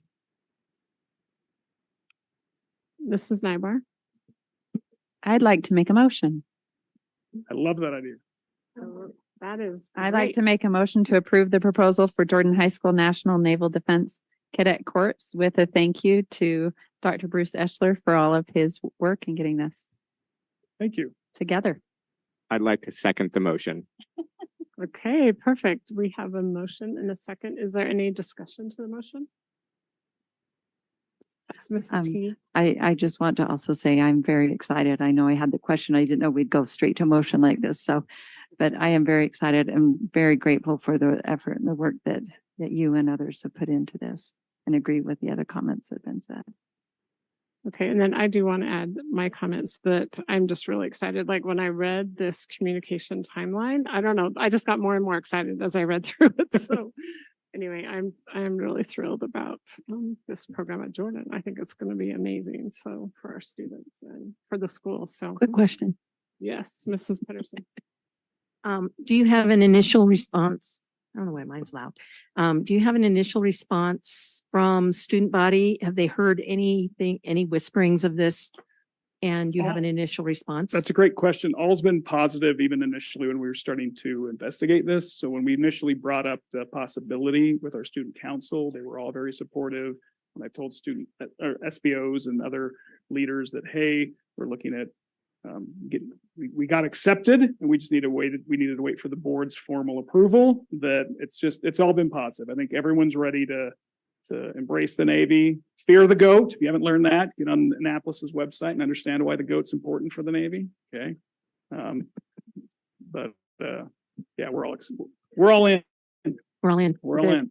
And I just want to mention that I've actually had someone contact me that would really like to do a grant for a specific program in Canyons District. And I feel like this might be a good fit. So I'll get people talking to the right people. And we'll see if an outside business source will be able to help us out. Hey, we'd love it. Superintendent Yeah, Roberts. thank you, Dr. Eschler. So we may have printed invitations to the kickoff. I don't know what these just showed up on my desk up here. Somebody put them up here. I don't know. I what they think came the from. motion was tonight and not next board meeting. That's all I'm gonna say. So we'll hand these out to the board and anyone here tonight in the public, but we're gonna kick this off on the 11th at the home football game. So and we've already had some of the Navy officers, as you know, came to a previous football game, which was exciting to engage with them and continue this great partnership. So we'll hand these out, Bruce, and okay. Thank you. Thank you, Superintendent. And Mr. Millerberg would like to say something. Bruce, as I read through what you gave us, you really had me with the first question. What does the NNDCC program do? I feel like we have a great need in our nation right now to promote patriotism and continue to develop informed and responsible citizens, develops respect for constructed authority, develops a high degree of personal honor, self-reliance, individual discipline and leadership, provides information on the military services as a possible career, promotes community service, develops leadership potential, provides an alternative to gangs, promotes high school completion, and provides incentive to live healthy and drug-free. I mean, my gosh, what more could we ask for? Thank you so much for going out and seeking this out and bringing that to our community and making Canyon a better place for people to live. Thank you. Thank you, Mont. Mrs. Nybar. Okay, well, everyone's giving additional comments. So I appreciate the fact that last reading, I asked you about a communication timeline and making sure we're getting the word out. And I really loved that addition to your plan and saw how much effort went into that. I'm really excited about that. So Thank you. Okay, I think we have all the comments. So we will go to the vote. So the motion is to approve the proposal for the Jordan High School National Naval Defense Cadet Corps program. So all in favor, say aye. Aye. Any opposed? Okay, that program passes unanimously and just in time. Thank you. For our event. Okay, great. And I just want to say we're doing really well on time. Let's just keep this up, board, please. Half of them aren't listening, but let's keep up our time schedule. Okay, the next item on the agenda is item C. It's policy 100.02, Board of Education Ethics and Conduct Guidelines, new policy 100.06, communication with the Board of Education and discussion of Board Education flow chart. This is a first reading and Jeff Christensen, Assistant Legal Counsel, will present. Thank you, President Schill. Because we had our Student Advisory Council here tonight, and that was a great opportunity to see them. So this would typically be in a study session for discussion, but some of these items you've seen before. Back in our July summer meeting, the board had a roundtable discussion where there was some items suggested about board ethics. And so the policy committee was assigned to take a look at our existing policy and bring back some recommendations. So what you see in this revision is what we've done in the policy. We've already had existing guidelines for the Board of Education that govern board ethics. And so we've modified the statement as outlined on this slide, and that's really the policy, which outlines that board members are governed by the Public Officers and Employees Ethics Act. And then as elected officials, board members should maintain and demonstrate high standards of conduct. And then the policy then refers to the conduct guidelines, which I'll outline here in just a moment. So this is the policy, and then these are the ethics guidelines. And a lot of these we had in an initial format in our previous guidelines, but the members of the board that are on the policy committee discussed these to bring forward to the board. So the first is the board exercises its statutory authority in an open session of a public board meeting when taking official action. And it outlines how the board will do that they don't, board members don't have authority as individuals, and they take official action in a duly scheduled board meeting. So that's the first ethics guideline, and then they foster working relationships with other board members. And then the third bullet was focusing on strategic policy and governance rather than operational tasks that are the duty of the superintendent and administration. The second one was to represent the board with dignity and integrity, again, abiding by the Public and Employees Ethics Act, avoiding conflicts of interest. And then we talked about respecting confidentiality of information that is protected by our governing state statutes, the Government Records and Access Management Act and the Open and Public Meetings Act, which the board receives training on annually. And then pursuing accountability with honesty, good faith, and reasonable competence, and in terms of evaluation and measurement. This is a new one, guarding the public trust by spending all school funds to benefit all children. And then these are some notes that are new: preparing to listen and value the opinions of others regarding board meetings.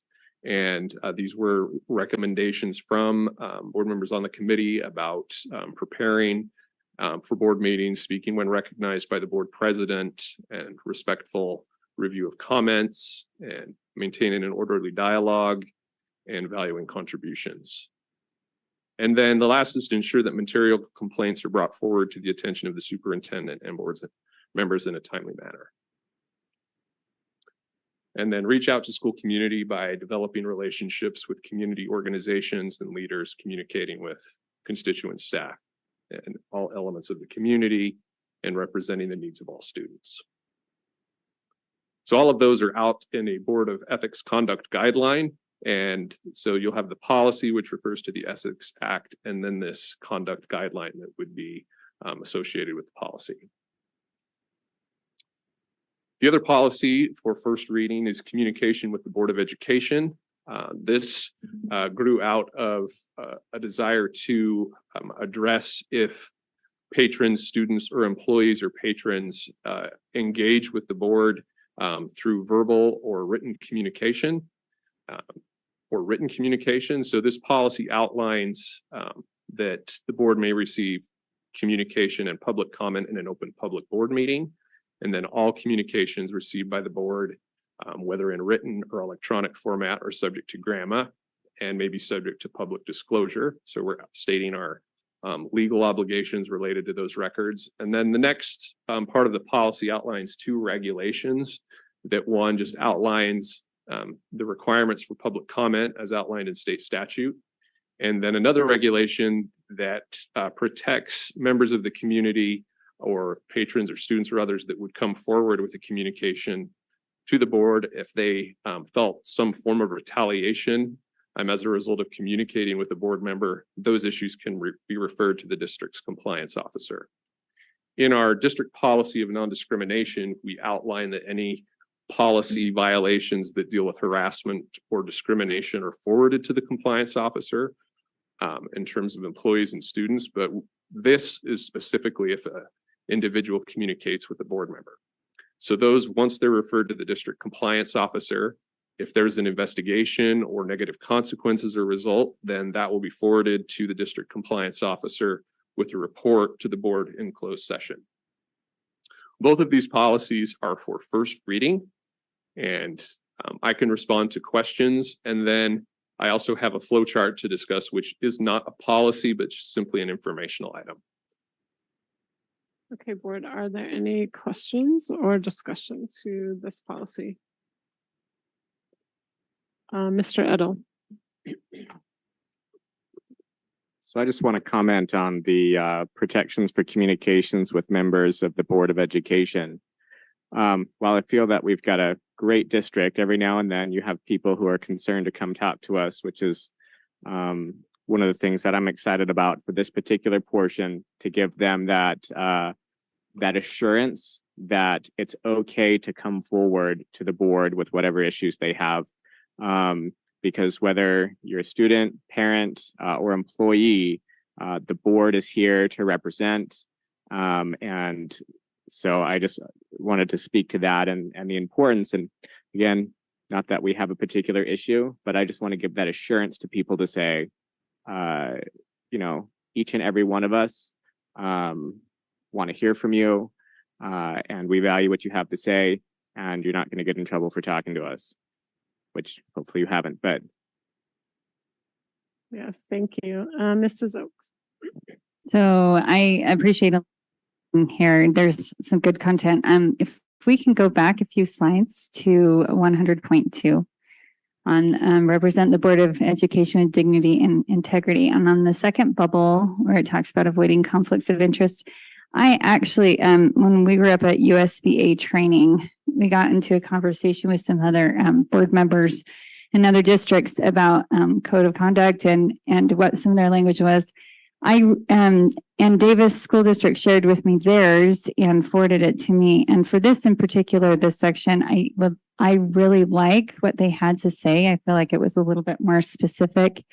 And so it's in first person, but how it reads is, I will avoid any conflict of interest or appearance of impropriety that could result from my position and will not use my elected position for personal gain, special interests, or partisan influence. So that would be my request, if it's possible for the policy committee I'm happy to provide the language so that you can use that as reference. But I think it fleshes out a little bit more, especially in light of how much of an issue caucuses and some of the other political influences with the role of school board members have become. I personally would really appreciate to see that in our code of conduct. The other thing is, I'm just wondering, I know it's implied and it's understood, but I'm wondering if for the public, if it's worthwhile to see that one of the roles that we as board members have as a group is that, of course, our role of making sure that the administration and, whether it's the superintendent or the business administrator, that we hold them accountable in their roles and their responsibilities and duties. And that as a board, that's part of what we oversee. I don't know. I think it might be worthwhile to put in there. Okay, thank you. Are there any other suggestions or comments? Mr. Millerberg.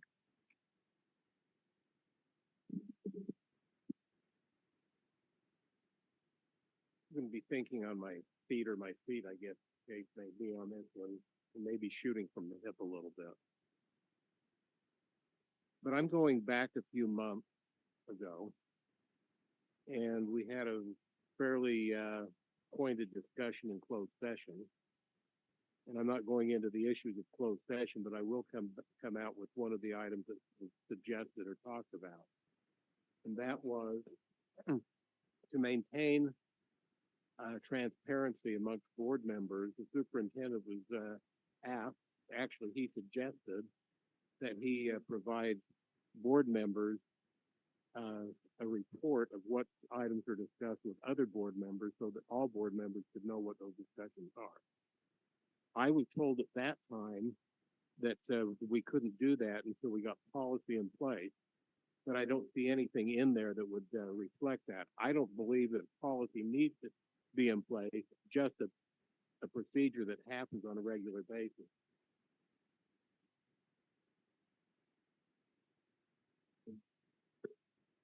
So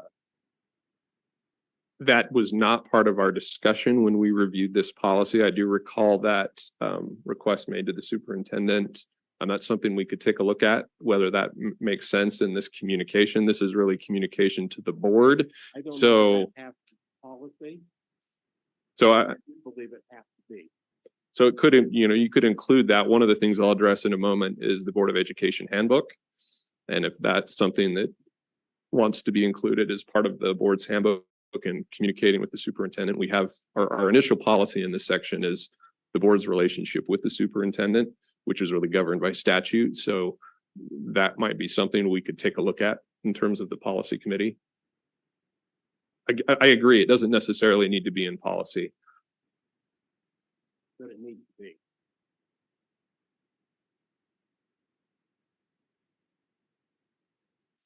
So the policy committee did not discuss that at all, because this was brought up a while ago. No, you guys did not discuss it. I'm just curious. Not in the context of this particular policy, no. Yeah, that issue will not die. Okay, any other comments or suggestions? Okay, I think that's all on that. And I do want to add my thanks. I think there's a lot of really good things in this conduct guideline. So thank you for your work on this. I think we can go on to the next item. So this is not a policy item. This is a report to the board that's informational. We discussed again in the Board of Education roundtable, developing a flow chart to address how communications to the board are subject to really issues as they're reported to the Board of Education. This was circulated in a study session, not at our previous meeting, but 2 meetings ago, and there was some feedback we were requested to adapt into this document. After review in the policy committee, the recommendation from the policy committee is this would be included in the Board of Education handbook for use. What we added to this graphic was really to illustrate that if a constituent were to contact a board member regarding an individual issue, the board member could then ask the question whether the issue had been brought forward to the school principal. And then through that, they could refer that constituent to the school to address the issue. And as you can see kind of on the right hand of the graphic, there is a line where issues that at that point, the board member can refer it to the superintendent, or if need be, the patron can then also have it go down to the principal, and the board member could refer that issue with both to the superintendent or the principal and to be addressed.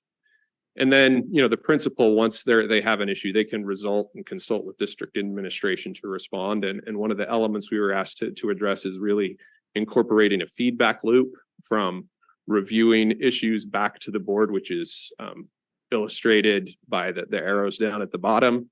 And then there was some clarity just in some of the other graphics. The idea being here to really sort of set forth in the board handbook how issues that are brought to the board, the full board or a board member, how those can be addressed.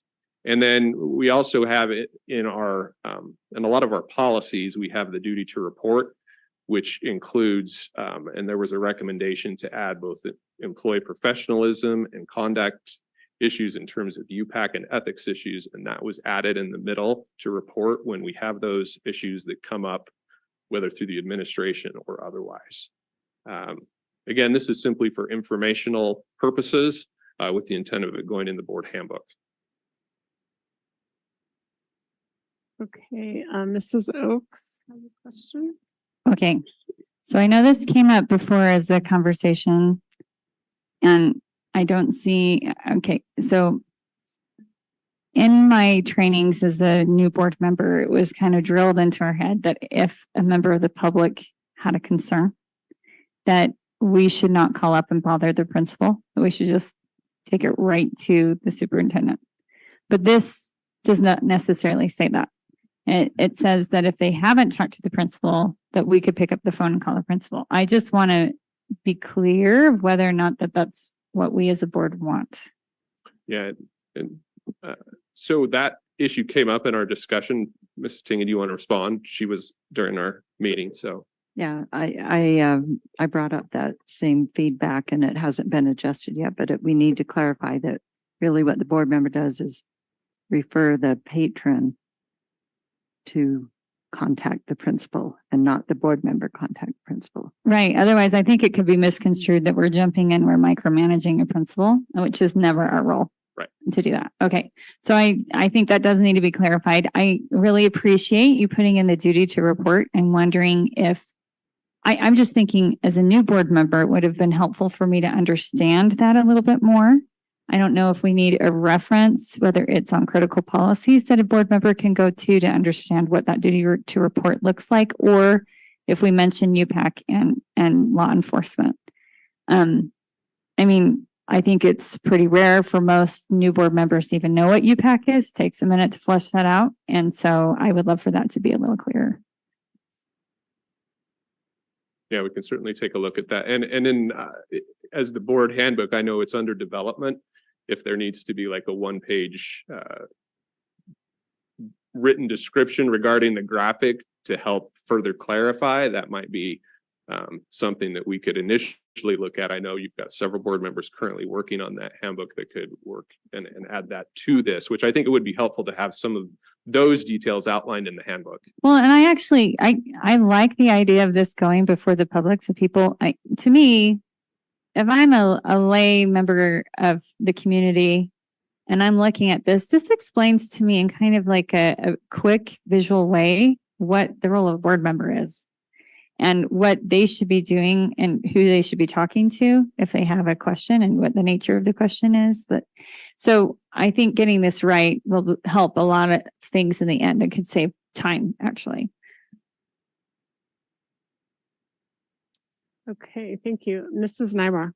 So that's something we brought up in policy committee quite a bit, is if this is forward facing to the public or if it's to the board members and part of the handbook. I think this is a good illustration of how communication works with the board members and how it should work, but it doesn't encapsulate all the roles of the board. This is just a guide to the communication. So, the roles of the board, of course, making policy, setting tax, there's so many other things. So I think that what this is and what we've talked about is that board handbook is a guideline for board members to understand their role best and how to perform. And then the policy regarding board ethics helps us be accountable to a code of ethics, right? Amongst all of us, that we are accountable. We're saying, yes, this, if you don't do that, then you're breaking policy. I think it'd be difficult to encapsulate some of these things into policy because it can be, in some instances, I just think it'd be difficult, to police every interaction, right, of a board member. So some of those things, there's so many different roles we do and committee work and things that a handbook makes a lot more sense than having all the roles of the board in policy. And of course, we're bound by state legislation too, which outlines our duties. Okay, thank you. Anyone else have any comments?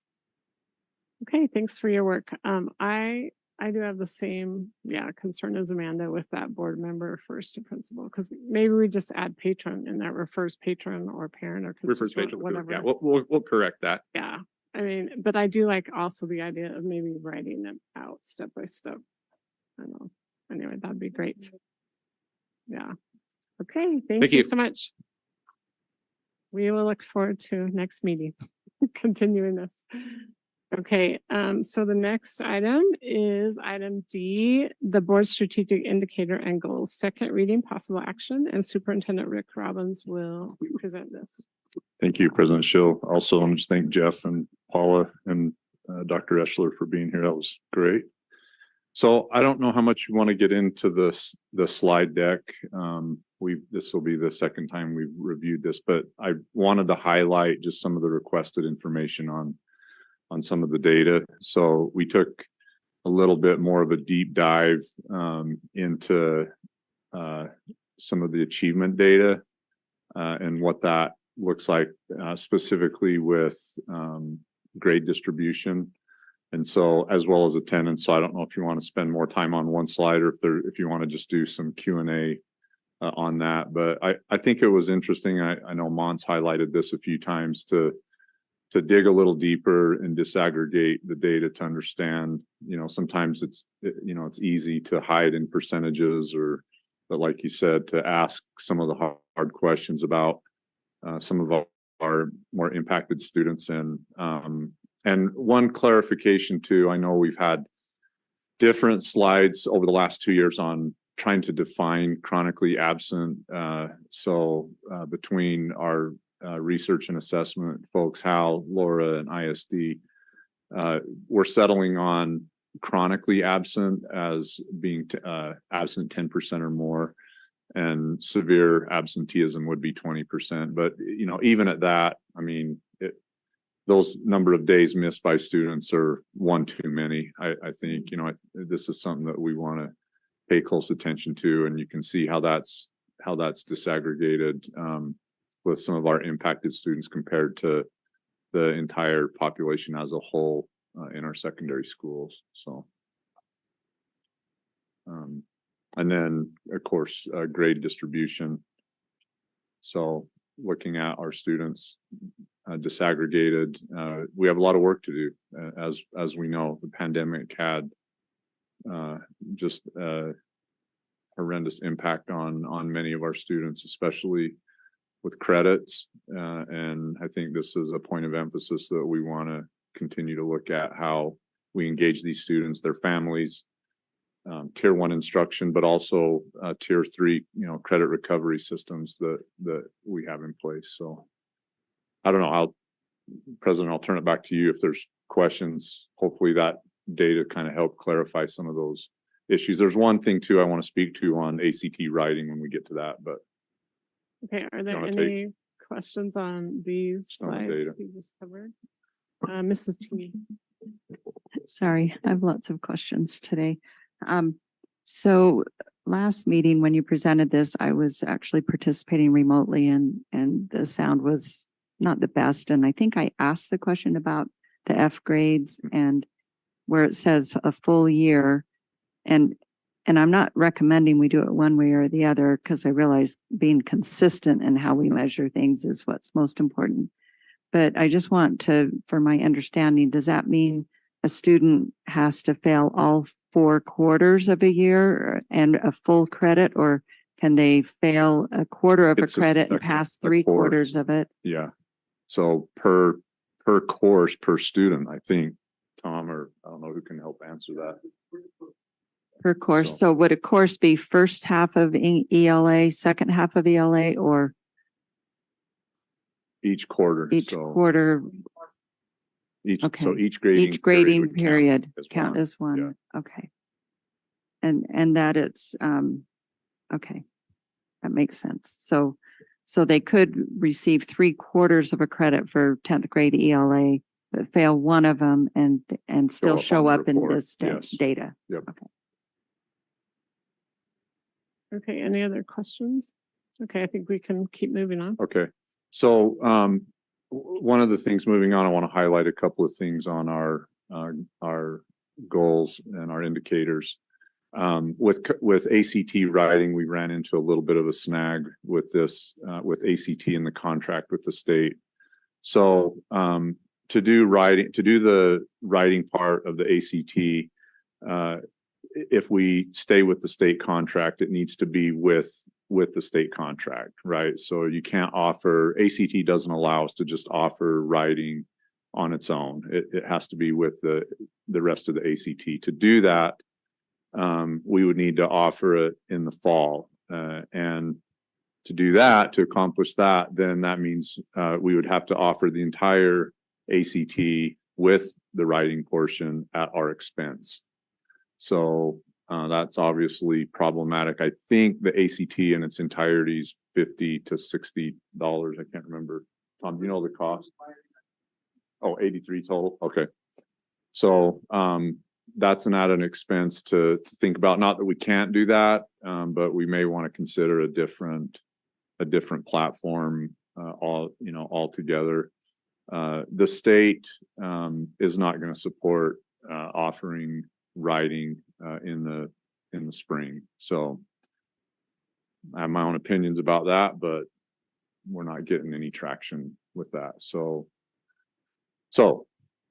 I still think and believe that when we're thinking about our portrait of a scholar and all the goals that we have in the strategic plan, that writing still is a major component to that. And as I listen to Mont read and talk about, those foundational elements to our junior ROTC program, you could easily apply, how does a student write about that experience, across almost every one of those elements. So I still think this is an important piece to the puzzle going forward in measuring success in the district.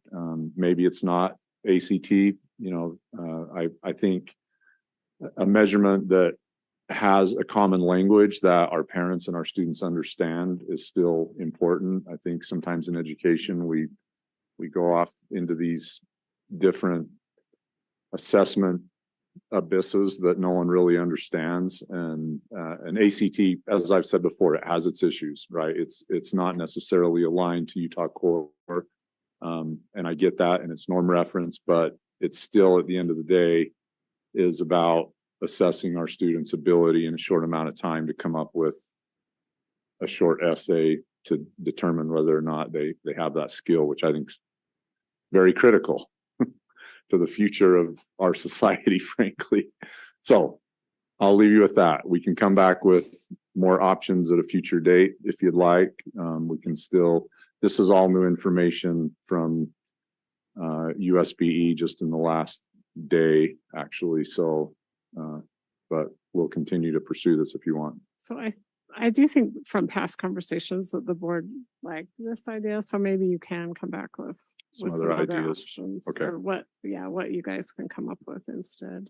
And then I just wanted to highlight too, big shout out to Susan Edwards and our external relations team, but especially her because she really hones in on SEC participation. And you can see we do have a system now in place that we can track this. And so she was able to pull this data together from last year. So, this is awesome to have this, right? So a big shout out to her.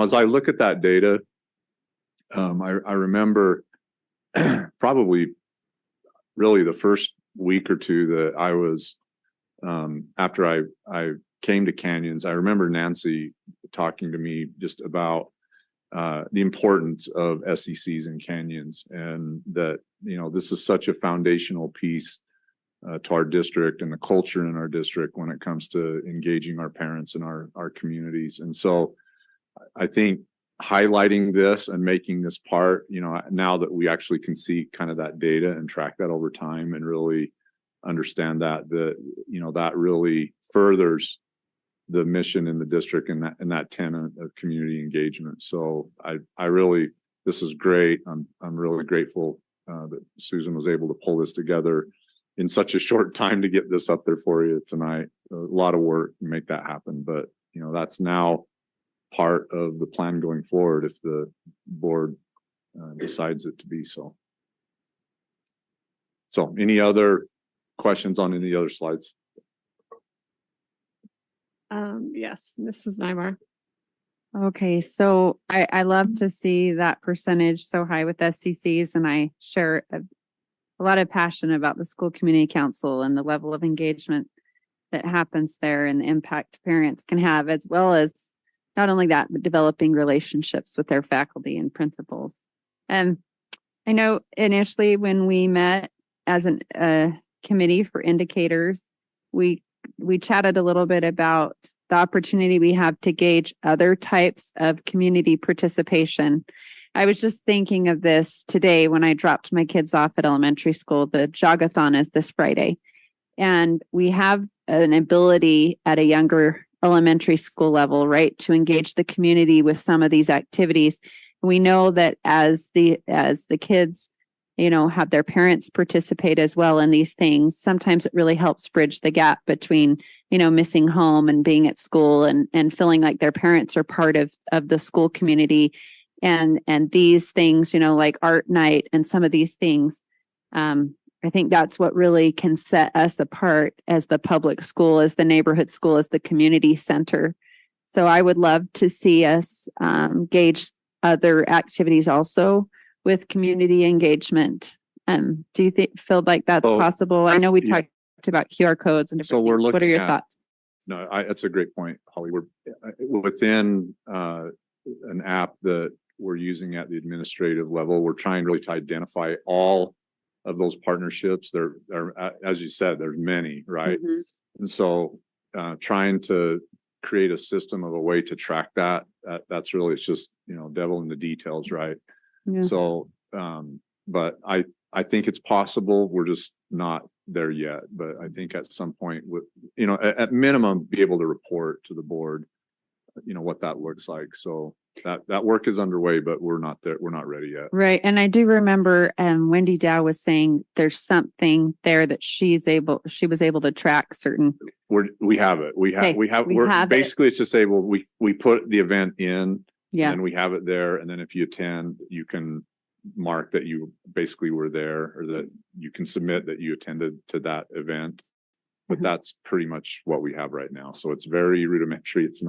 I don't think it's in a place yet that I would feel confident that I could throw that up for you and say, hey, here's a real clear depiction of everything that's going on in the district. But we can get there. Yeah. Well, and there's some things that we do ticket sales, right?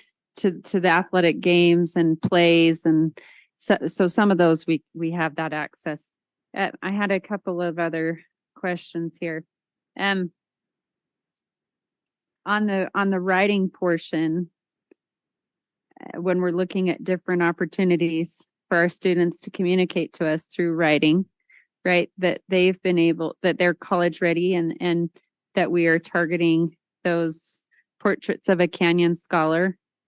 It would be really interesting if we had writing assignments, like, just tossing out an idea. I'm sure members of your cabinet and other chairs have better ideas than this, but even if there was a writing assignment before they are promoted from middle school to high school, and then before graduation, before they get their cap and gown, if they could write and communicate to us how they learned to be an innovator through their, where they are giving examples or talk about an engaging collaborative project. So we develop the prompts. So we develop the prompts, but it's actually specific to those 5 attributes that we want them to have at the end. I like that. I think that would be really neat. And we could even have it at the end of elementary and middle and high.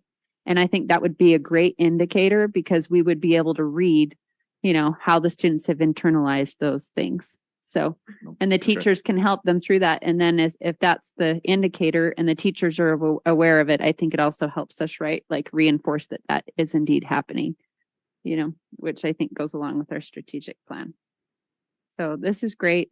Super excited. I wanted to comment. I really appreciate, I know I'm on the emergency preparedness committee, and I really love how I've noticed that this is an emergency take action. That's been in a lot of our communication lately. And I really love that we're educating, parents and community what those things mean. So great job on that. And then my last thing really quick is just noticing that the attendance issue, that there's a greater issue with low income and multilingual, and what our thoughts are about reaching out to those populations that have the biggest detriment. So last year, if you recall, the parent nights that Wendy's team did, and I'm sure, Paula will pick up the ball here too, but there's a lot of parent engagement involved in that, and I think when you think about all the supports in human-centered supports, as well as access and opportunity, it really starts there. I don't think there's a silver bullet to this issue. It's, Nancy asked me a question about our legislative lunch tomorrow, about one of the questions legislators has is, well, what have we done for learning loss, right, and recovery? And when she first asked me, I was like, wow, that's a hard thing, right? I don't know if legislators really realize that it's not a one size fits all, that this is a long game, and the pandemic did tremendous damage that way. And so really it's this overall whole child approach. I mean, it's not centered on one thing. It's academic recovery, it's wellness recovery, it's mental health, social, it's all these things that are playing into that equation. And it's a little daunting. I mean, it sometimes feels like we're almost becoming all things to everyone all the time, right? But at the same time, recognizing that, a third of our students are chronically absent, like getting at the root cause of those issues to help address that, to re-engage them. And I think in the end, it's a combination of us being the choice, the Yep. school of choice, that kids want to be to school, that they Yep. want to feel like they've engaged and that they have that experience, and that's what it's for. But there's also compliance to that, right? Like we need support from the legislature and our parents and everyone everyone in that entirety to say, hey, you got to be back in school. That's where we're going. As if we want our democracy to succeed, we got to educate our kids. That means it's the law to be in school. So to me, it's a kind of a two-way street. All of us have got to contribute to that equation. So Yeah, that's true. And I know we have counselors that reach out, when a child's absent over a certain amount of time. And I appreciated hearing how many home visits were happening Yes. during COVID, which that is a great thing to bring up with legislators too, because we have all the tracking on that. I wonder about having even peer mentors assigned to them Mhm. that, there's a little message sent, hey, missed you at school today. I think finding personal connection with a peer and then also obviously their counselor or a teacher, but getting messages to them that they're missed and that they're wanted there at school and they have a person. And I don't know. the schools I visited today all have that in place. They That do. They're all reaching out to parents, probably ad nauseum. Parents are getting sick of hearing from us. Yeah. But that's okay, right? I mean, it's Yeah. their kids, our kids. Yeah. And I think, that's the end goal, is to re-engage and get kids back to school and, Mhm. getting back to life. So. Mhm. So I would love to hear in a future meeting just about the peer mentor programs that we have and how we're outreaching that way. Love to hear about Okay, it. awesome. We can do that. Amanda, do you have a question? So I'm just wondering whether or not when we're talking about community engagement, I'm guessing that you guys probably had this conversation, but is it possible for us to track PTA membership? So I think we do track volunteer rates and hours with PTA I think that's part of our equation. That's part of it. That is Okay. part of that report. Yeah. PTA hours, but do we have the membership? Oh, I don't know about there. membership. Is that included? I know not. Susan gives us a report of the PTA membership. Hey, one thing I know that Yeah. Jeff and I are 100% members in every school. I get their emails. Which is And awesome. Andrew is too, I think. Yep. I am for like 10 schools, but We're challenging you all schools. I know, Amanda. to do all That's the 44. trick. Yep. so, but part of why I asked this is in talking to Betty Shaw about it. Like, it sounds like since we are no longer able to do PTA membership during registration, it's, and that's, I'll work. with We can compliance. work on that. Well, Yeah. I think that that's a compliance issue that needed to happen, but it's really impacted PTA membership as the Yeah. result because Unintended parents are, consequence. yes, it's an unintended consequence. And I'd love to see like if we can monitor that and push it upward. And anyway, Well, so this is just me speaking, and I don't want to speak for other administrators or the board on this, but I mean, thinking about the goal and the premise of that whole discussion was to try to limit the amount, the fire hose that parents drink from when we do registration, right? And there were, as you all did, lots of compliments. Hey, this was way streamlined. This was great. But having said that, I don't recall any complaints specifically about the PTA opportunity to register. And so, maybe that's one that we rethink and we add it back in place, because that's such a big part of our district. And I don't think any of us want to be part of an equation to lower our PTA participation. I mean, we not only are they a key role, but we desperately need them in our schools. Right. I mean, they play such a key role. So I think we take a look at that again, and my thought would be we add it back. well, I'll be honest, as a parent, I didn't realize that was coming off of registration. Yeah.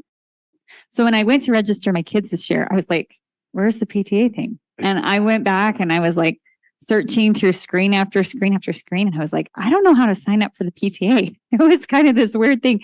And yes, at back to school night, they have a table, but it's in an electronic age like ours, it's not streamlined anymore, right? And it's also, for me, it's always served as a very visceral reminder, like, this is my role as a parent. I need to be volunteering. I need to be helping out in my kids' classrooms. So anyway, I think we ought to rethink it probably, and to keep track of whether or not it's waning or if it's growing. Well, anything, I think you'd all agree, anything we can do to strengthen our PTA in Canyons, that's been, such an important part of our success. And I think we want to strengthen it, not weaken it. So. Mrs. Tingy. Yeah, thank you for bringing up PTA, and I think it is worth having more conversation, but I think we need to be cautious because they are a separate organization. Yeah.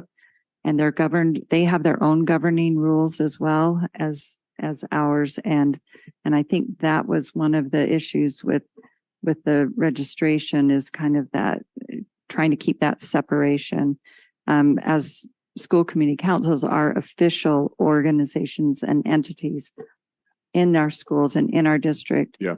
And PTA is just a recognized organization that we cooperate with. And I fully agree that we need their help, and they make such a huge difference in our schools, but we would just need to be very, very careful to maintain that separation, as that so that both organizations are still very comfortable in that relationship. I'm wondering too, to your point, Nancy, if we could look into that, because does that open the question or the door to, well, if it's one organization, then do we provide a registration link to all that are in a similar, Right, so- because we are kind of prohibited from like offering, aren't we, for CEA and, promoting Yeah. that type of a thing and promoting it. I think we just need to be look at it very carefully is what I'm saying. Okay, yeah, we'll take that back.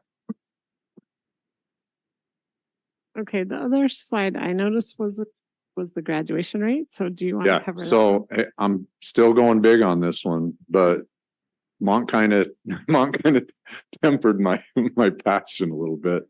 So I'm suggesting we still target 100%, but we target it 2% annually for 5 years. That adds up really easy. It's easy to remember.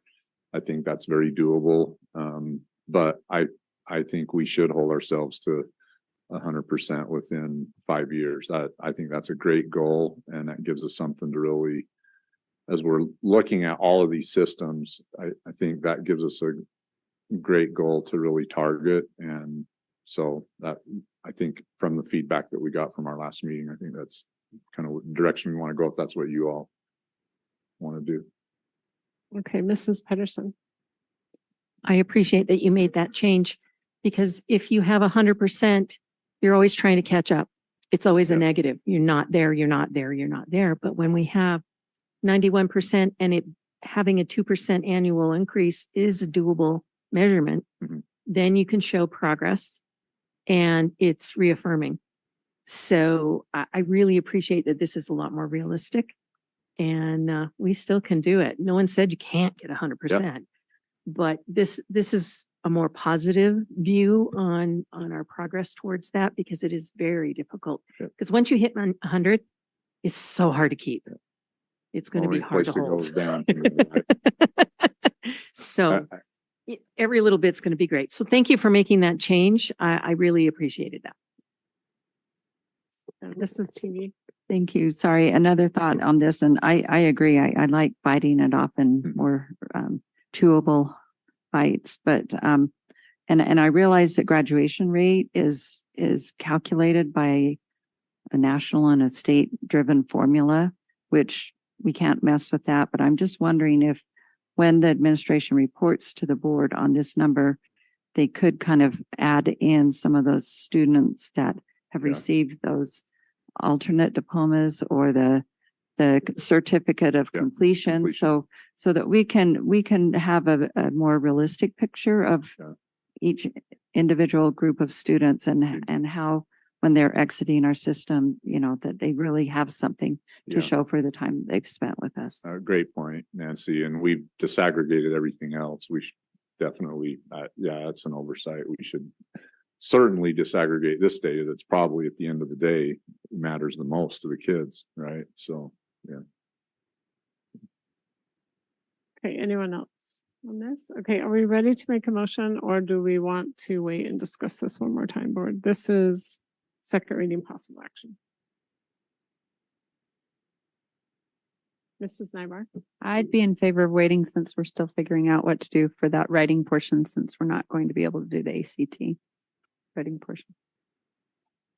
And I also like the thought of having, I love Nancy's point. I think that would be great to have that included in the data. Any GRE or other certificates that kids are completing at the end of high school, as well as some of the community engagement pieces. So I'd love for it to come back another time. Okay, anyone else? Okay, it looks like we'll discuss this one more time. We'll So bring thank those you, back. Superintendent. Thanks, you guys. Okay, the next item is the CSD differentiated diplomas, second reading, possible action. This is also superintendent. Oh, Tom, okay. Oh, sorry, it just says sorry, I was reading the wrong line. It says Dr. Amber Roderick, landlord. But we will have Mr. Tom Sherwood, Director of High Schools. Get back here. Oh, okay. I was like, why are you leaving? Okay, thank you. So I was on this committee with Amber and we've been working on some things. How do I change this slide? Oh, that'll work quicker. There we go. So we reviewed the new proposals to the board at the last meeting, and we did get some feedback about a couple of items. The advanced diploma, just to review, we changed it to all of the requirements that the standard diploma currently has. In addition to that, they need to do one additional math beyond the standard diploma. So that would be 4 years of math or 4 years of science, because each of those are minimum of 3 required by the state board. And or be a CT pathway concentrator, one of those 3 things in order to qualify for the advanced. We added a GPA. It used to be 2.5 and we raised it to 3.0. And then we added an attendance portion to that.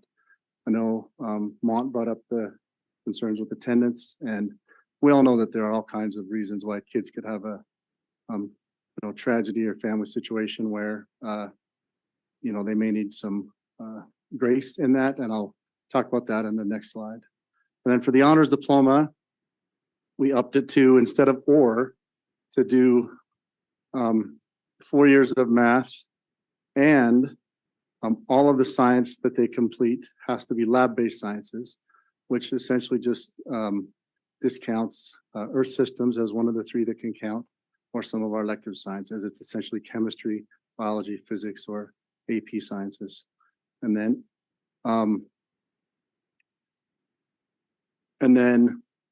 or I think that's wrong because they don't all have to be a CT path. Oh, sorry. And one of the following 3, either a CTE path concentrator, which is 1.5 CTE credits in the same area of focus, 2 years of world language, or a seal of biliteracy. And I was conversing with Rick, and we wanted to also add or an additional 1.5 credits of fine arts. So there's 1.5 credits required for the standard diploma. So this would be in addition to that. This would include students who are focusing in visual arts or performing arts. So I feel like that's a great addition for those students. It's hard to, especially for those arts kids, it's tough to fit all the classes they want, especially if they're in band, choir, things like that, to meet all these requirements and take 4 years of those programs. So I think that's a great addition. And then a minimum GPA of 3.5 and a cumulative attendance over their 4 years of high school of 95% on, and I forgot to add both of these. We took away the benchmark score of the ACT, and we just changed it to that they have to have participated in the ACT. And then At the last meeting, we asked about the appeals process. This is what we have been doing with appeals. We've been doing the appeals for years since we changed to the advanced and honors diplomas. Typically, what happens is when a student applies, when a student believes they should get the honors or advanced diploma and learns that they didn't, they just have to send an appeal to the committee and they review that appeal, and it can be for various reasons.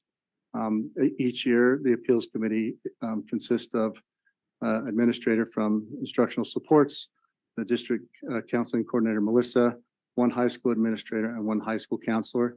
And they sit in on all those appeals to maintain some consistency. And they review those applications and make determinations. And in my experience, they've always been very merciful in their appeals. I mean, we do have lots of reasons why students ask for those, and I think most of the time those have been approved. So, you guys have any other questions about the proposals for the 2 diploma pathways? Okay, sure. Mrs. Oaks, and then is it Mrs. Nyber? Oh, Mr. Edel, sorry. And then we'll go to the side. Mr. Millerberg, was there anyone else over there? Okay, Mr. Millerberg. Okay, so thank you so much for making these adjustments, and I'm thrilled about the idea of having an OR for the fine arts pathway. They're really some of those kids that come out of those programs that have, I know for certain, for instance, at Corner Canyon, like once you decide to do that, like you have assigned classes and you're expected to take a lot of courses. I would hate for those kids to be left out of here because the level of dedication and work that they go to participate in those programs are amazing. And a lot of those kids end up in incredible academic programs for universities because they recognize the sacrifice that they've made in high school. So I think it's really wise. I appreciate Mitchell Atencio bringing that to our attention after he attended last board meeting. So anyway, I am full support of this with that adjustment. I think it's going to be great. It's going to encourage our kids to do wonderful things. I agree completely. And I think people underestimate the amount of scholarships available in the arts. I mean, I think there's more full ride scholarships for marching band than baseball, so I think. Well, we have a recent alum from Corner Canyon that Miss Nyber and I have both mentioned him before, but he received a job offer initially as an intern with NASA. And the reason that he stood out amongst hundreds and hundreds of other candidates across the country is because of his experience playing jazz. And they said, you will be able to come up with solutions on the fly, which TJ does. And he was recently hired on full time. And so he's a credit to the program that he came from Corner Canyon. So I think it's a very wise addition. I think it's great. Okay, thank you, Mr. Edel. This is a question, not a request. Okay. Is this something that the Student Advisory Council can review? As far in terms of requirements? Just ask for their input. Yeah, that's great. I love it too. Mr. Milberg. Okay, bear with me here a little bit. Let's say I'm working on an advanced diploma and I don't want to take extra math. And I don't want to take extra science. And the CTE pathway concentrator really isn't something that I can get into. But I have a certificate of bilinguality. I can't have it. Well, On the other side, on the honors diploma, I can either do the CTE pathway, or I can do a world language, or I can have a certificate of being bilingual. but you also have to have the math and the science, not the or. Okay, but math or science on the advanced is or, and or, and or. Yes. On your honors diploma, it seems to have a world language or the certificate of being bilingual are equal to the CTE pathway. You're not wrong. It's as far as the parallel equivalency, we aren't being consistent with the two. If we're saying a CT concentrator is a pathway to advanced, we should probably add the 2 credits of world language or the seal of biliteracy or the 1.5 additional art. If we're going to be consistent, It feels inconsistent. it does. I agree. Yeah, fair point. Now, I don't know how you've got so many oars in the middle. Yeah. Yeah. No, I think point well taken. And I don't think anybody's going to oppose those changes. I think those are all, and that used to be the requirement, that was the most significant thing that gave a student advanced diploma was the 2.0 of world language.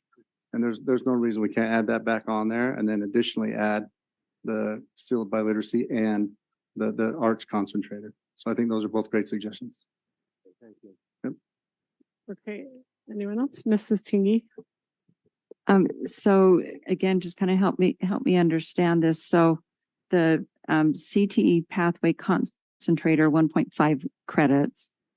And in a standard diploma, CTE is 1 credit, but the pathway concentrator is 1.5 credits in the same field. Correct.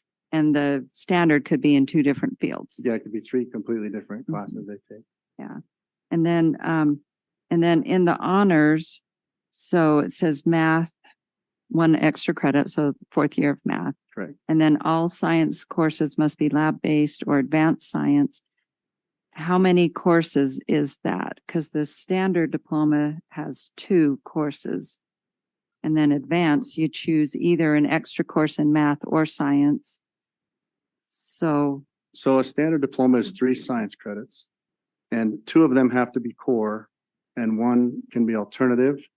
And the 2 core, only 1 of them necessarily is lab-based. If you did earth science and then biology and then took, let's say, botany and genetics, only 1 of those would have been a lab science, which would have been the biology. Right. So the additional isn't additional class, it's just the fact that it's a lab class. The fact that all 3 of the sciences were a lab course. Okay. Thank you.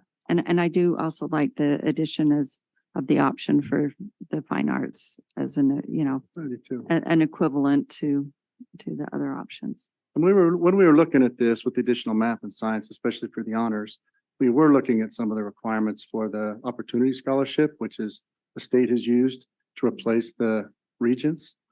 And it's a pretty high bar for the opportunity scholarship. They have to take either an AP, CE, or IB, English, math, and science to get the opportunity scholarship. And we just felt like maybe it was too high of a bar and we'd have to see the numbers go down significantly.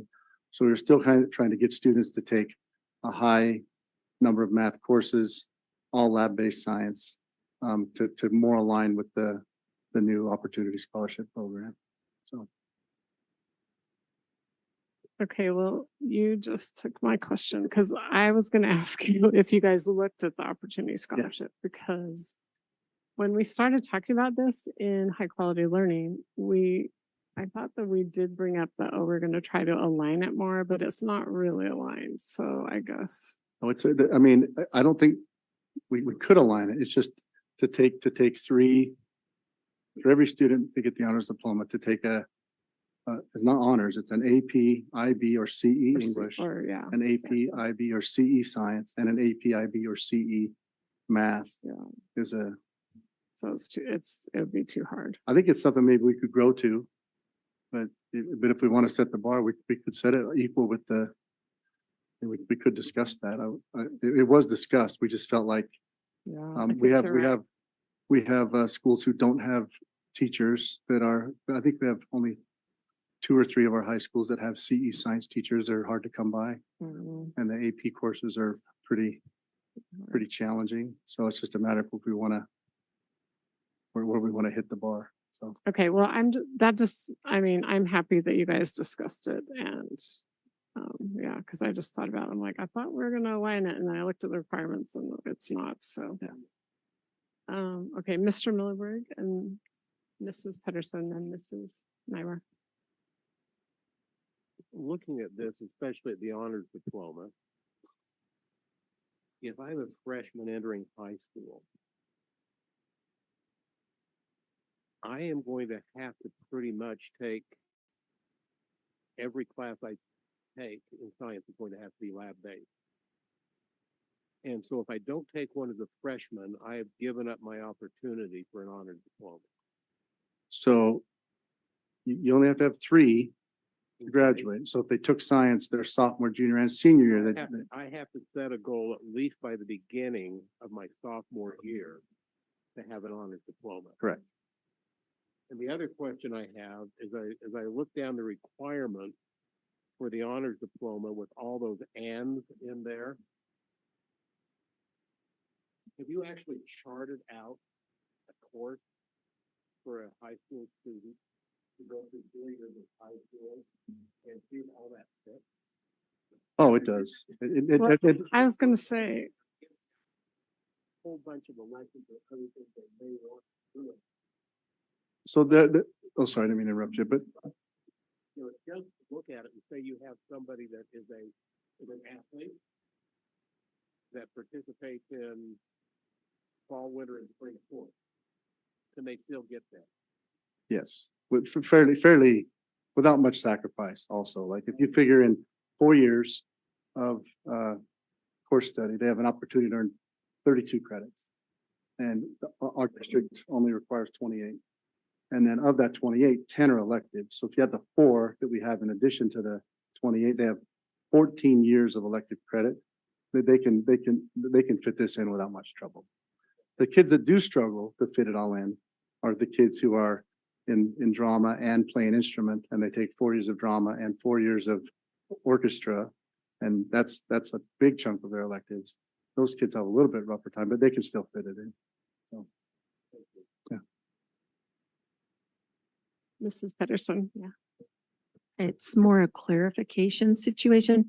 I mean, the honors diploma, if I was sitting down as a parent with my student, and we were looking at these different options that we have for diploma, and you're right, you'd have to plan ahead. You couldn't just say halfway through your junior year, you're going, I could go for the honors. You're already kind of cut yourself out. But I think the way it's written is a little assuming that they know what you mean. All science courses must be lab-based. How about all courses taken, make it more past tense. All previous courses should, or all but one should be lab-based or whatever. Make it more clear, because the way it sounds is almost like you have to do now lab. It doesn't make it clear that they have to be done along the way. You don't see that until you hit the honors diploma. So you have to say, as you choose your sciences, I know counselors are going to be able to say that, but if a parent's looking at that, that's just a little bit confusing. Because you have the and, Well, and we can actually list the courses, the courses that count. I mean, that would be easy. Okay. Is that possible to color code that, Tom? So like when a counselor meets with a student, they can hand a parent, here's the courses that are in line Yes. for Yes, there honors, you and go. you color code. Yeah. Like honors is in red, so they can see that progression over 4 Well, years. absolutely. We can make this as user. Well, that'd be friendly as perfect. we- That'll take care of it, because just looking at this only and not talking with a counselor, because I don't know that all students take that opportunity. Well, I know the counselors will go get them, but anyway, in my day, they didn't talk to everybody. No, they do a much better job than we do. I hope so, because they never talk to me. And I would have had to figure this out by myself. And it is a little bit confusing what you intend, the way it's written. But if you have it color coded, that's perfect. Yeah, That'll do it. That would be. That- Yeah, that'd be, which classes you need to Well, that's take. how I did it in college. They actually broke down coursework by the year on what things you had to take in what order, so that I knew I could graduate And we have in a some period those- of time. Sorry, we have some of those things right now in our course catalogs, very delineated like that, and we would do the Okay. same thing. again. Okay. So- Sorry, haven't No, it's gone okay. through No, high no, school yet it's again. Fine. No, no, it's a great I've only gone point. through middle school and elementary. I haven't graduated yet. Thank you. Okay, Mrs. Nybar. One thing we also talked about in the high quality learning committee is to be able to have some sort of at graduation, whether it's a pin or a cord or something. for these kids to have an opportunity to have a portfolio with their portraits of a Canyon scholar. And that we would even possibly have them on display at senior awards night and things. And we've gone back and forth talking about it could be on a Google Drive.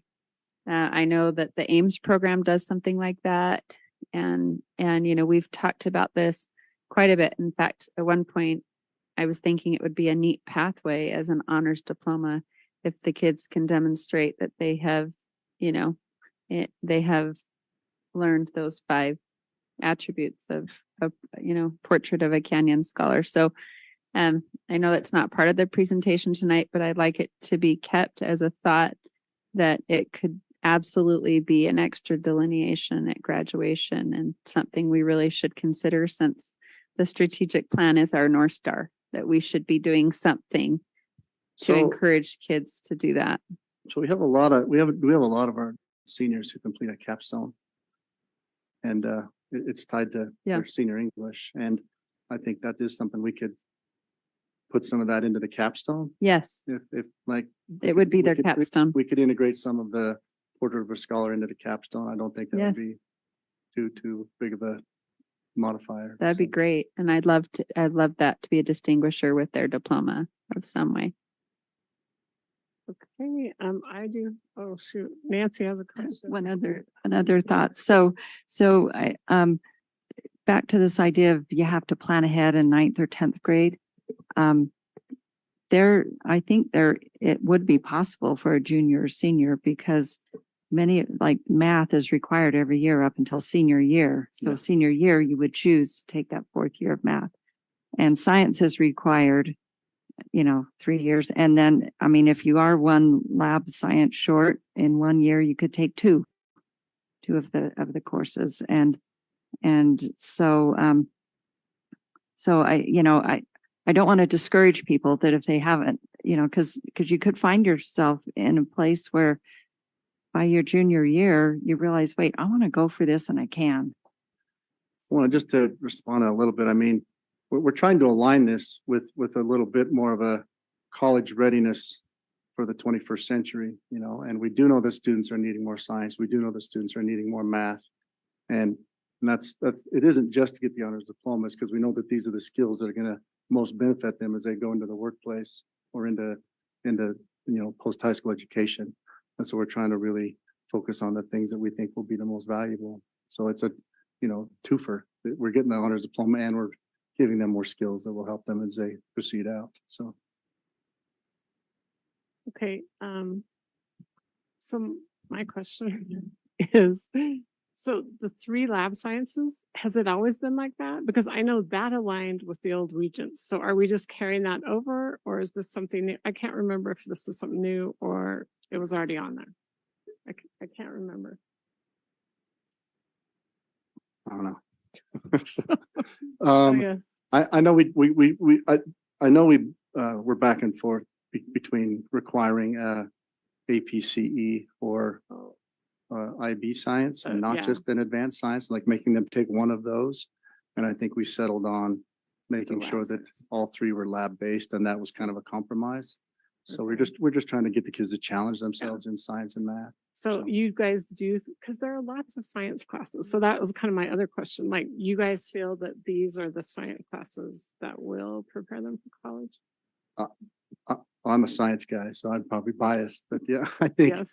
I think as they go into college, it's really, I mean, most of your medical STEM, majors in that, right? I mean, a lot of our social sciences, they probably aren't as necessary, but a lot of the, any of our technical based or medical based fields, you need to have seen biology, chemistry, and physics before you get there is just a huge advantage. So I do think it's a leg up if the students have taken the core sciences. Okay, okay, Amber, thank can I- you. Can I just throw one small grenade into this? I was just supposed to So- present. I know. Well, No, I'm kidding. okay, so when I'm thinking about, all right, small grenade, but still a grenade. So when we're thinking about our long range planning and we're thinking about future of C-Tech and some of the things that we've been talking about, and we're talking about embedding STEAM principles. So I think it would probably be fair to say that computational thinking is part of that equation, right? Now that can look a lot of different ways. It doesn't necessarily align to traditional math, right? So I'm talking about things like robotics or things like Data science. or data science, computer science. And, you know, we were at last year at Education, Excellence in Education, and this topic came up. One of the presenters talked about, you know, the demand in careers, right, for these skills. And I'm just wondering, not to add, I mean, we could add all day to this list, but thinking about our strategic vision and really where we want to go, you know, how does that fit into this equation? Because we're really not calling that out. It doesn't look like. And alongside that, 2 more small grenades.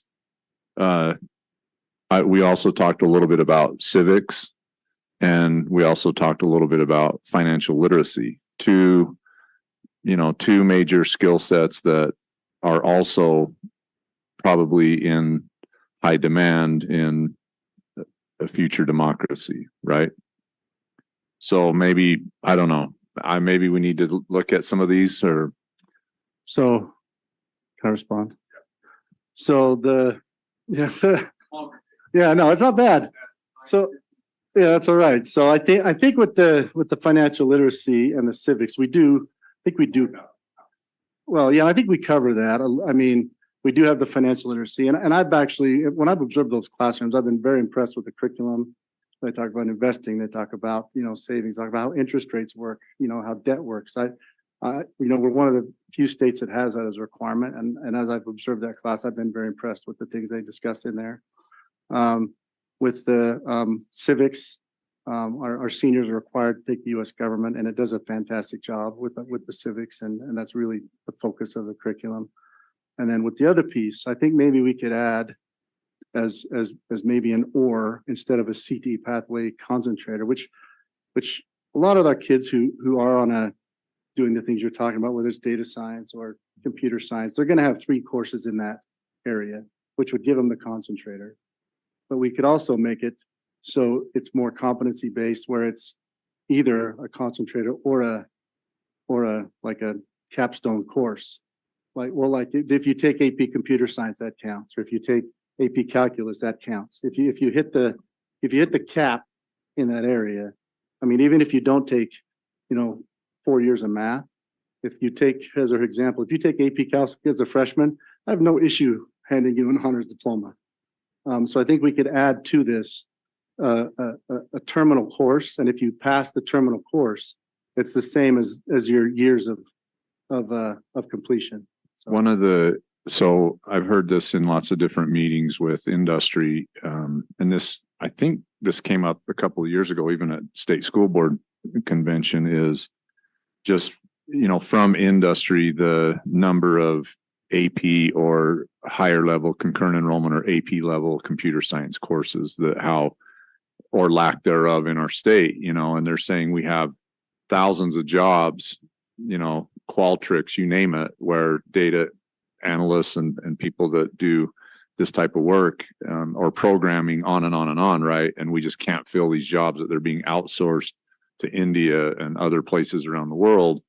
And so I just think, as we're thinking about some of these projects and things ahead, that this is a place to embed that philosophy, right? That we recognize that going forward, and we want to encourage students to, you know, that want to pursue this, that this is also some motivation and incentive. So anyway, just some thoughts.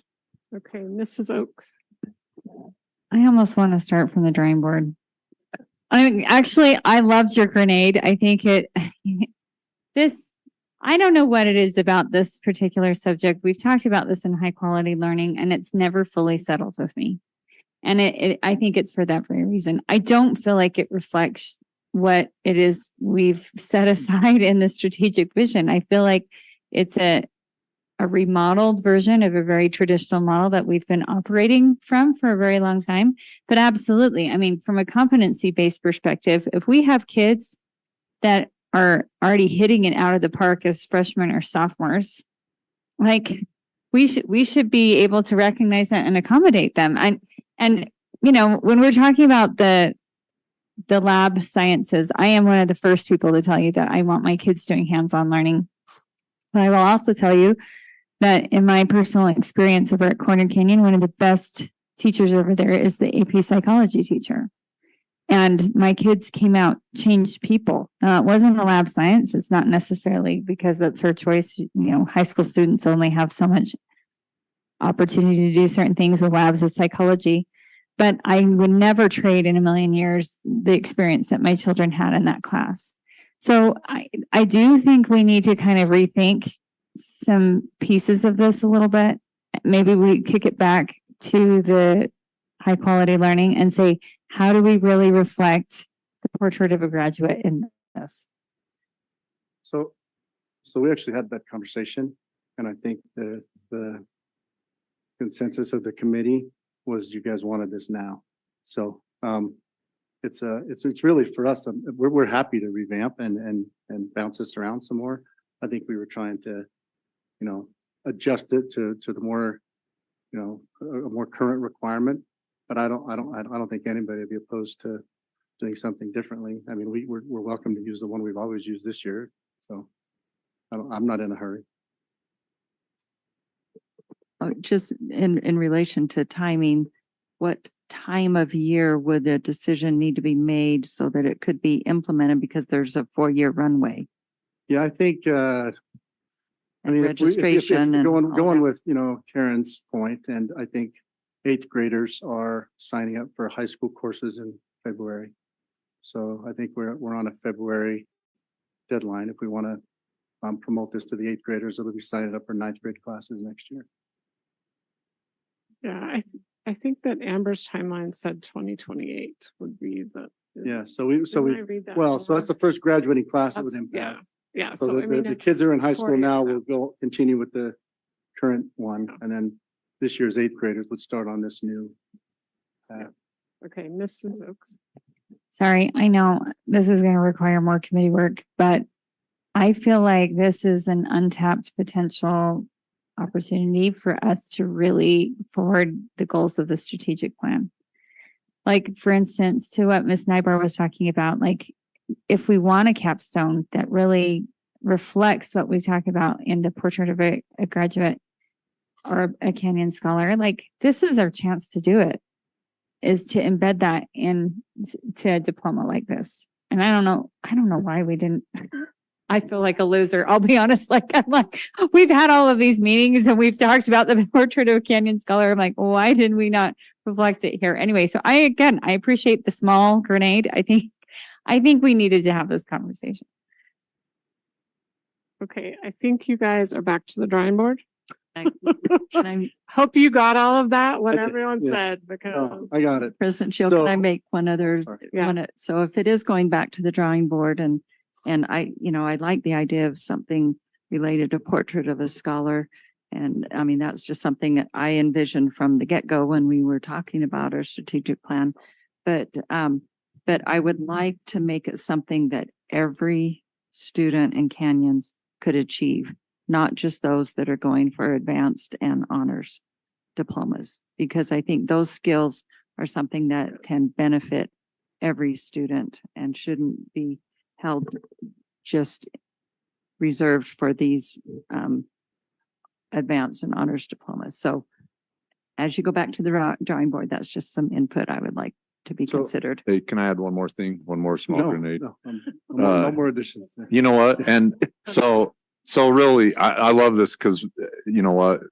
And to your point, Amanda, like it kind of frees our mind, right, about what this could be. And who's to say we need just an advanced or honors? I mean, strands of achievement for kids at graduation, honestly, like every kid has their own path, right? Kind of to Nancy's point. And when you really look at our strategic vision, it's very comprehensive that way, right? There's so many pathways to success that we're trying to honor and recognize that, you know, maybe that's another thing that we take back, is that we really kind of rethink the whole thing in aligning to our strategic vision in a way that as we think about long range planning, those things all intersect and make sense. So That's great. I think most of our high schools have their own pathways already. They do. They already have a bunch. Yeah, so, I mean, when we set out to do this, we wanted to find like a common, you know, career-ready pathway. And all of our schools were doing their little, you know, we have like, I mean, my most recent school, Brighton, I think we have 20 different chords they can earn at Brighton for different pathways they chose. And some of them are pretty rigorous, and some of the kids really try to earn as many as they can in their 4 years there. And I mean, I don't know how I don't want to speak for the high schools, Sorry. but I think maybe this, it's just a suggestion. And maybe we take this opportunity to align those programs at the high schools and help, and we kind of say, this is what we'd like those courses to look like at all of our schools, and have a common focus for achieving the advanced recognition, because some of them almost become pet projects, you know, for some teachers. And I think we could align some of those pathway chords in a more systemic way. So there'll be some teachers that'll be mad at me for just suggesting it, but I think it ought to be something we consider. So. Okay, two more quick questions or suggestions. Mrs. Nybar and Mrs. Oak. I wanted to just second, I really appreciate Nancy's comment as well about aligning it to Portrait of a Canyon Scholar. It is something I've talked about in high quality learning, and if they have it, every student has it, and then, you know, it could be tied into the honors, like those that are the most stellar or something, that they're even, you know, it's on display, or there's a way that people can access it. I mean, even a QR code at the senior awards night, so that you can view some of those amazing, right, files that you have of, like, their capstone, like the most excellent, there'd be some. But anyways, what's so rewarding, I think, is for not only the students to be able to have that compiled, but it also, you know, if it follows them throughout their pathway, elementary, middle, and high, then it's also a great indicator for us, right? That it's happening and that they're absorbing it. And then what a great reward for teachers and parents and students, right? To see that and to see what's happened with that. Also, I just wanted to say, Tom, you're so congenial. We've asked you a lot of questions. You're a great Amber stand-in, although you don't have the shoes, but Oh. no, thank you for being so patient with all of this. Okay. So I'll make this quick. So I do think this needs to go back to the committee for deeper dive, but in the meantime, I would like to make a motion that we add to the current, Advanced and Honors Diploma, an indication of the option for the seal of biliteracy and also for the arts pathways. Okay, is there a second to that motion? I'll second that. Oh, great. Okay, we have a motion and a second. Is there any discussion to that motion? I have a question about it. So by adding it in, does that mean in effect for this year's graduating seniors? Yes. So there would be some students that would not have that opportunity to meet that extra qualification. So they would then be disqualified from getting. No, it's an or.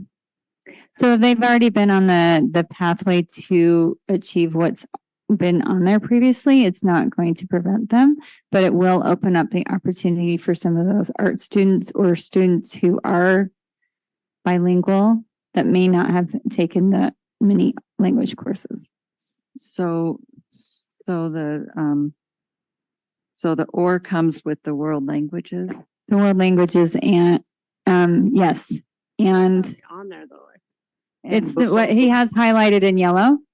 So there. that's not a complete list of what the So current one the is. old honors did require 2 years of world language. Mhm. And we've always honored the seal of biliteracy with an appeal. Any kid who had that, we gave up to him by default. That was a given.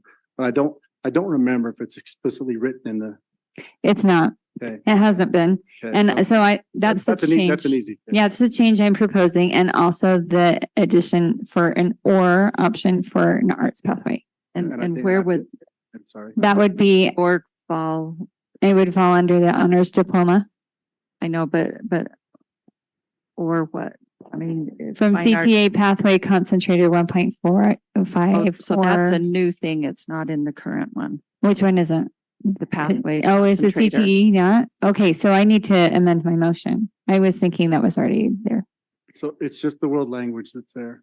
Okay, It doesn't mean we couldn't add art, world language, syllabi literacy, or art, okay. but art has, that's, the CT pathway's never been an option. I actually think the CTE pathway is a positive thing for now. So I would like to amend my motion that the current advanced and honors diplomas reflect the option for a CTE pathway concentrator or world language or syllabi literacy or arts pathway. Are we? That's your question? Yes. Sorry. Go for it. You're fine. I'm breaking protocol. So, Fine. so it's 2.0 world language. Okay. Are we good with 1.5 of a seat? Then that's the requirement for a concentrator. So I think that's a good number. Mhm. We want to stick with the 1.5 additional in a fine art. Yes. Okay. Yeah. So I just wanted to clarify. Okay, so she amended her motion. Do we have a second to that amended motion? I'll second it and just want to point out that she's also saying that it's not only for the honors, but for the advanced also. So Because the original motion didn't. the advanced, okay, that's fine. They're both on the, Yes. they're on there. They're both there and you just outlined it now, but just that original motion only had the honors. So including the advanced too for notes. Yep. Perfect. Okay, wait, did we get a second? Yes, okay, good. Oh, that's right. Okay, Mr. Edel has a question and discussion. Yeah, so since I was not prepared to amend the current standards and I don't have a proposed current standards in front of me, I just wanted to say that I'm not necessarily opposed to the changes, but that will be reflected in my vote. And I just wanted to explain that so that is clear. But I mean, take me like 30 seconds. I'd probably pull it up if you want to see it. Would that be helpful or do you want to wait? Yeah, if you can pull it up. Take me a second. Give me-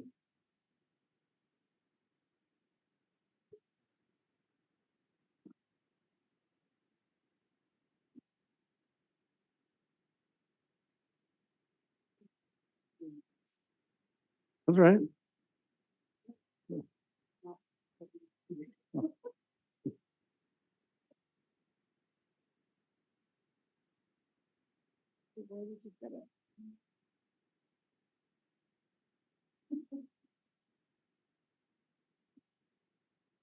Tom, it's in policy 600.1 as an exhibit. Oh, thanks. I was just gonna go through the curriculum. That's probably faster. I've been looking at it here.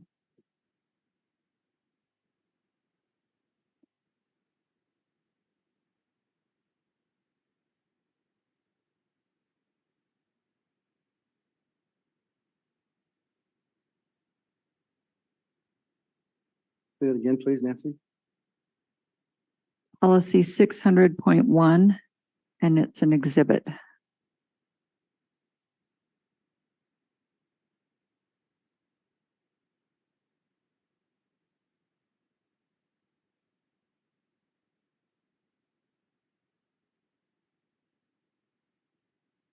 Well, that didn't work out well.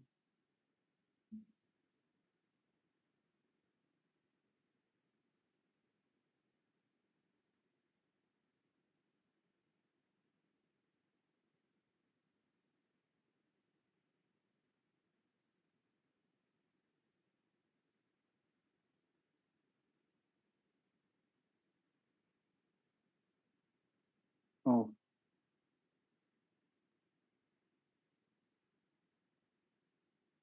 I don't know how to put this up there. Oh.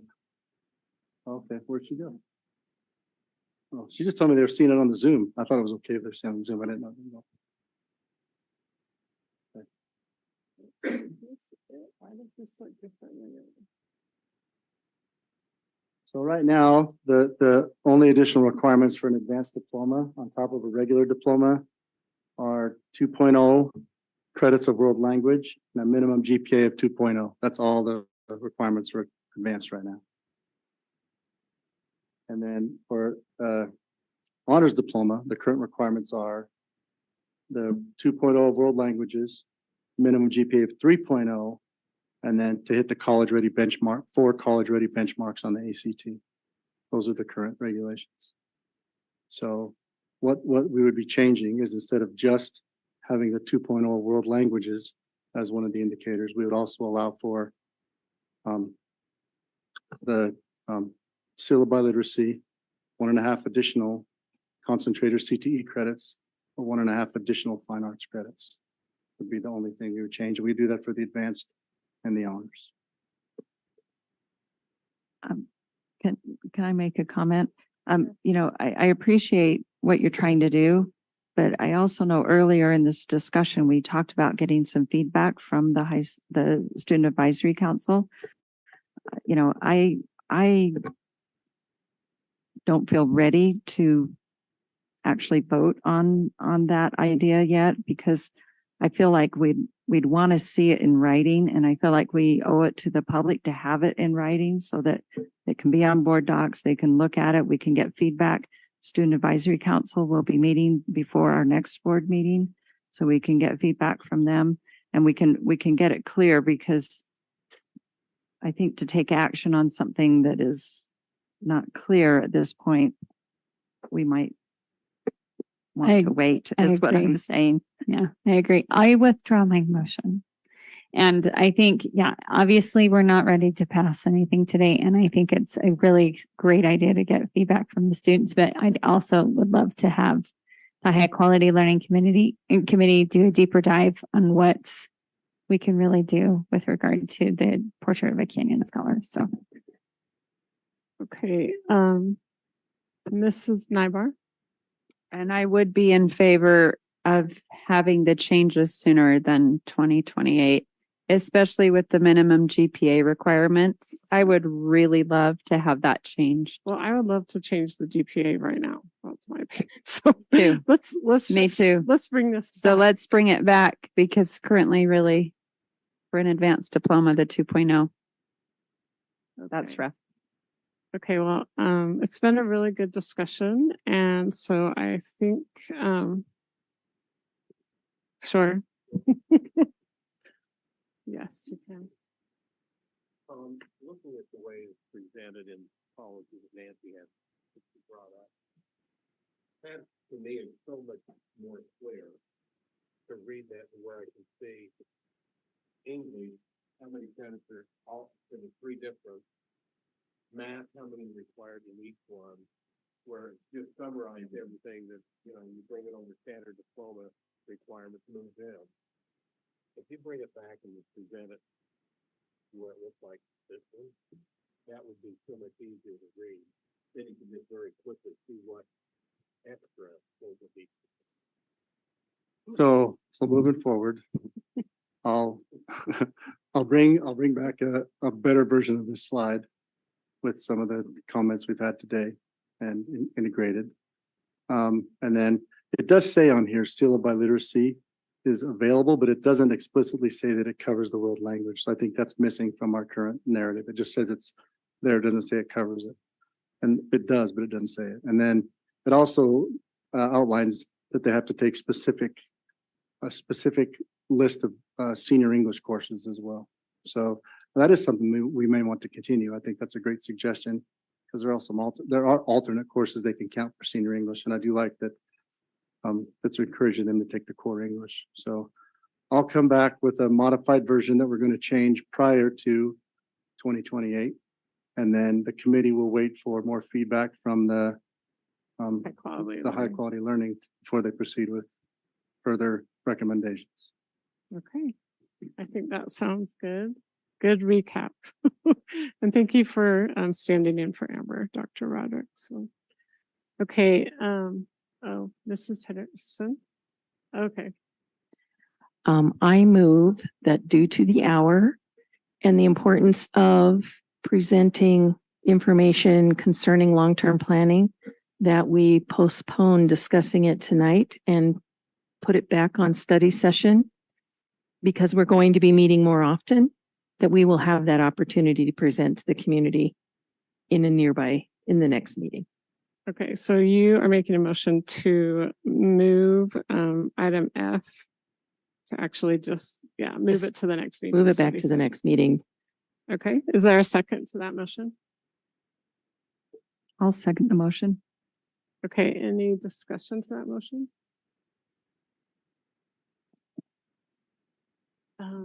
Yeah, Nancy. Oh, Mrs. Oaks.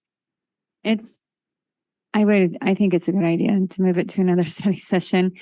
We're tired and there's a lot of detail in there, a lot of layers of things that we need to discuss in depth. And I would prefer that we do it when we're all a bit more fresh. So. Okay, thank you. Mrs. Nybar? I'm okay with that, but I would like to just bring up one thing that I wanted to mention tonight. I feel that long range, there's so many moving pieces, and this is such a heavy lift, and it absolutely determines the direction of the district in the next 5 to 10 years, that I would feel most comfortable if we had rotating assignments so other board members could also attend, especially because it's going to weekly. That's a heavy lift for those members as well. And when we were at the Leadership Academy, I actually afterwards talked to a few other boards that have rotating assignments for something of this nature. I love the idea that, because pretty much it's going to affect all of the board members' communities. So I love that idea that we rotate through those meetings so that if there's 4 or 5 meetings before the rest of the board gets to take a look at it with the discussions and things, I just think it helps move it forward with more, to be more informed by the other board members. Okay, maybe could we, because that's not really the vote we're taking right now. So can we just take a vote right now and then we can discuss that? Because that's a whole nother. Yeah, my discussion. point is that something that I'm happy to move it to a next meeting if that's something we can briefly discuss now, because that's something that I would like to discuss tonight before we go into more meetings of long range until the next presentation. Okay, that's fine. Is there any more discussion to the motion? Are we discussing the motion or discussing her? We're discussing Comment. the motion, not what she said. Okay. Okay, so I will call for a vote on that motion to move long range planning to our next meeting. All in favor, say aye. Aye. Any opposed? Nay. Okay, Mr. Edel is All opposed. opposed to, I guess, because I'm not sure if I'm clear. Are we going to discuss that or no? I said yes. Yes. Okay. And plus you already voted. I guess you could change. No, it. I haven't voted yet. I didn't didn't vote vote? in favor. Okay. So I was voting not in favor. I'm just nervous about so much to unpack with long range. So I guess I'm gonna, Your vote is nay. I'll be with Andrew on this one. Okay. So 5-2, you got those. Okay. Okay, so Mrs. Nybar brought up the idea of alternating the committee. So Mr. Millward. Holly, on the surface of that, I think it sounds really good. But the problem is long-term planning has been having discussions for quite some time now about some pretty weighty issues. I'm not privy to what's going on in long-term planning. So if I rotate in, how much additional time is going to be spent to bring me up to speed so I can go to 1 or 2 meetings so I can drop out of the committee and bring somebody else in to bring them up to speed. And I'm just afraid for those that are leading the long-term planning committee that it would be a lot of extra time spent getting people up to speed so they can then, somewhat participate in the discussion. I don't know who was next. Let's have Mrs. Tingy. Okay, but Holly, you already spoke to bring up this, so I'm letting everyone else speak before you go again. Yeah. because that's how Robert's rules is supposed to be. So Mrs. Tingy. Thank you for bringing it up. I'm a little bit nervous for many of the same reasons Mr. Millerberg pointed out. And I feel like the way to kind of mitigate what Holly's trying to do, as well as be more efficient in the committee's time, and is what I think at the beginning of the evening you mentioned that we're having long range planning report at every board meeting. So that gives every board member opportunity to be made aware of what's going on and to provide input all along the way. And then, but if we do kind of go or want to consider that route, I would feel more comfortable if we asked our advice of our legal counsel on how that would apply, how the Open and Public Meeting Act provisions would, influence that. Because if it's an ongoing discussion with more than 3 and it's not being done in a open board meeting, I just would want to have that looked at by our legal counsel. Mrs. Patterson. I'm not trying to delay you, Holly. I was wondering if this would accommodate the board's knowledge if in this committee we actually did notes of each meeting and summarize the content of each of the meetings, as well as that can be distributed either electronically following our meeting. So you have time to look through those, and then you would be prepared for the presentation that would be given in our study sessions, if that would accommodate some of that concern. Okay, there again, I'm not sure if that would break open meeting law, so we would have to have our legal counsel look at that. But anyway, thank you for that idea. Mrs. Oakes. So I can totally appreciate the concern attached to there's so many moving pieces. We have a meeting. Honestly, part of what was going on behind that is trying to collect accurate data. So the flyer that you guys got today, we just barely received for the first time this last week. And this was kind of helped bring into focus a lot of things that we've been wondering about.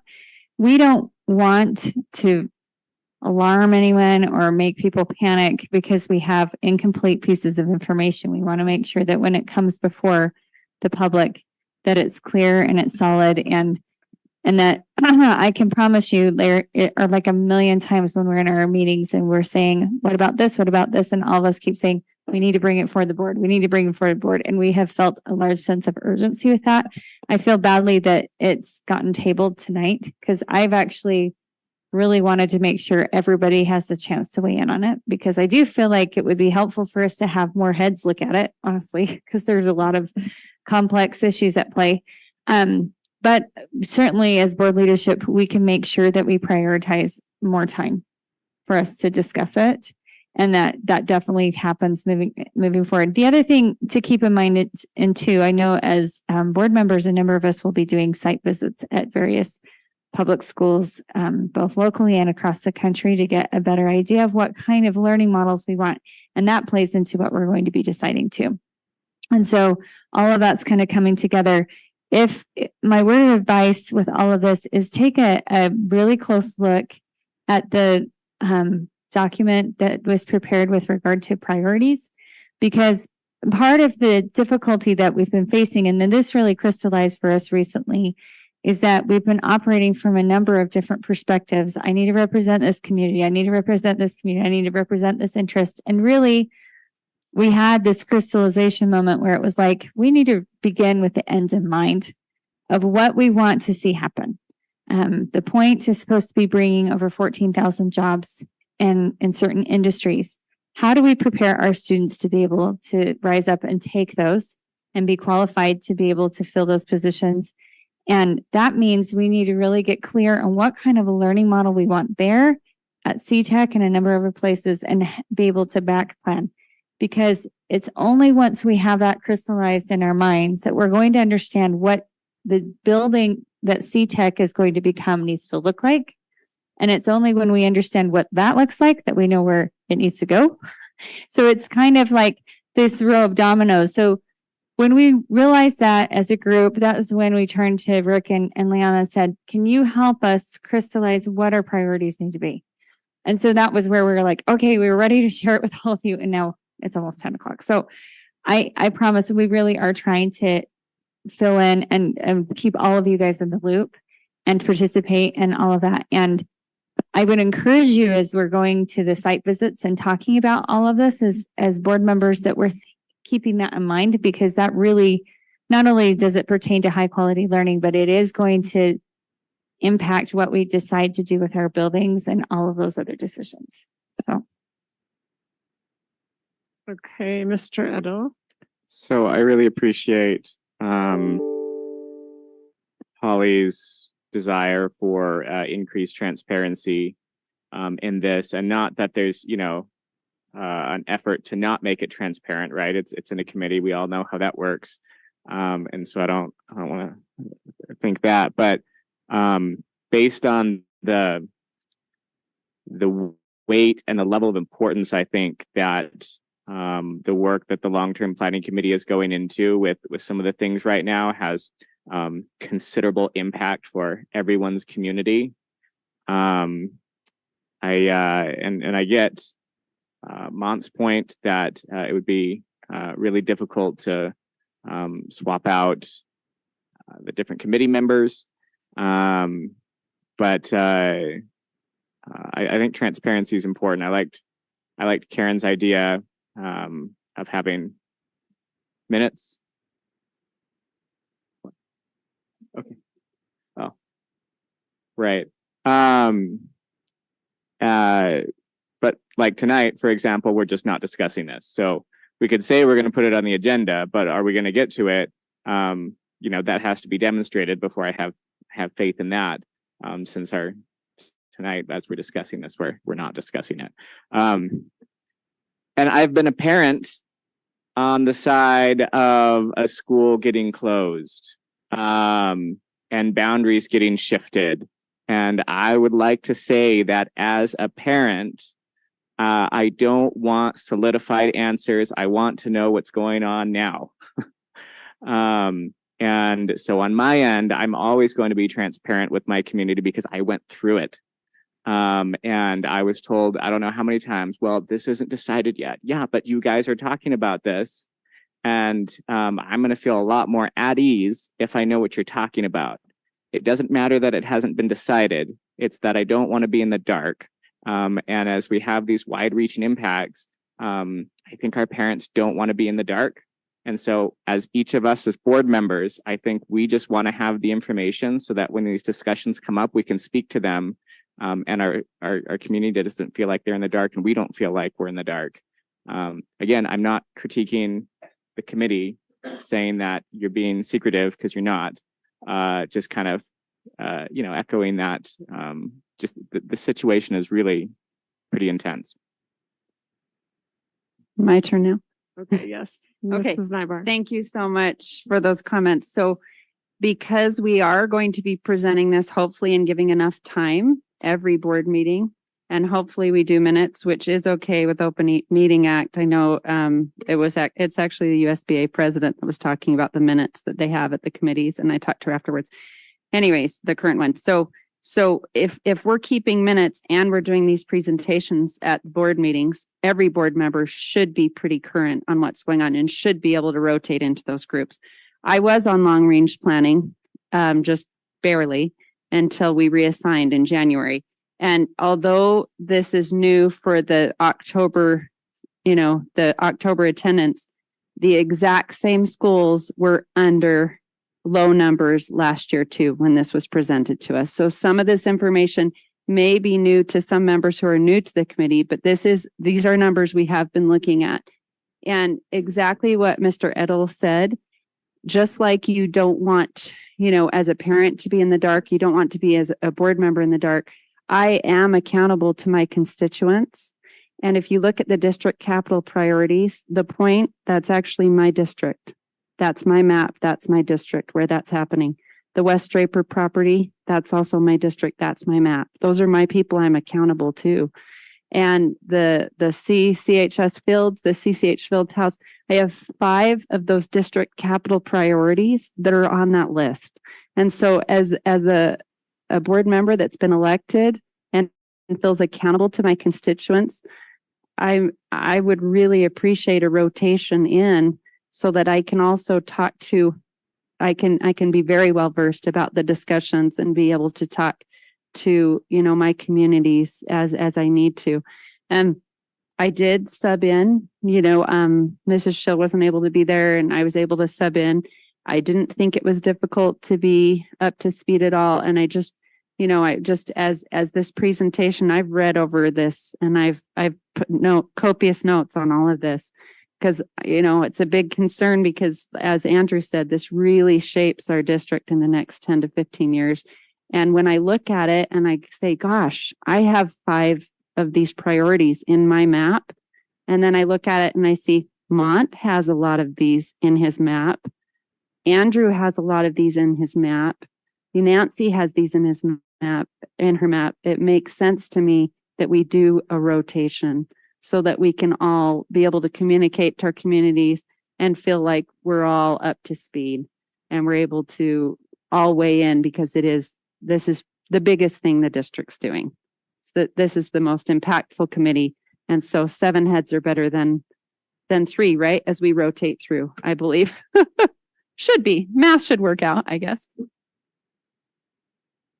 Okay, thank you, Mr. Millerberg. And we can't make a decision because this is not on the agenda, but we are just kind of discussing it. I will, get with Dan, get some input from him on this, and Mr. Millerberg has. Bringing up the idea of open meeting laws. I think that's a big deal. And just an assumption that if the long range or long-term planning committee provides us with minutes from each meeting, that those would be subject to open meeting law and probably would be attached to our agenda on board docs for the public to look at. Because, I think that would have to be where our constituents would have ready access to whatever's being discussed with all 7 board members.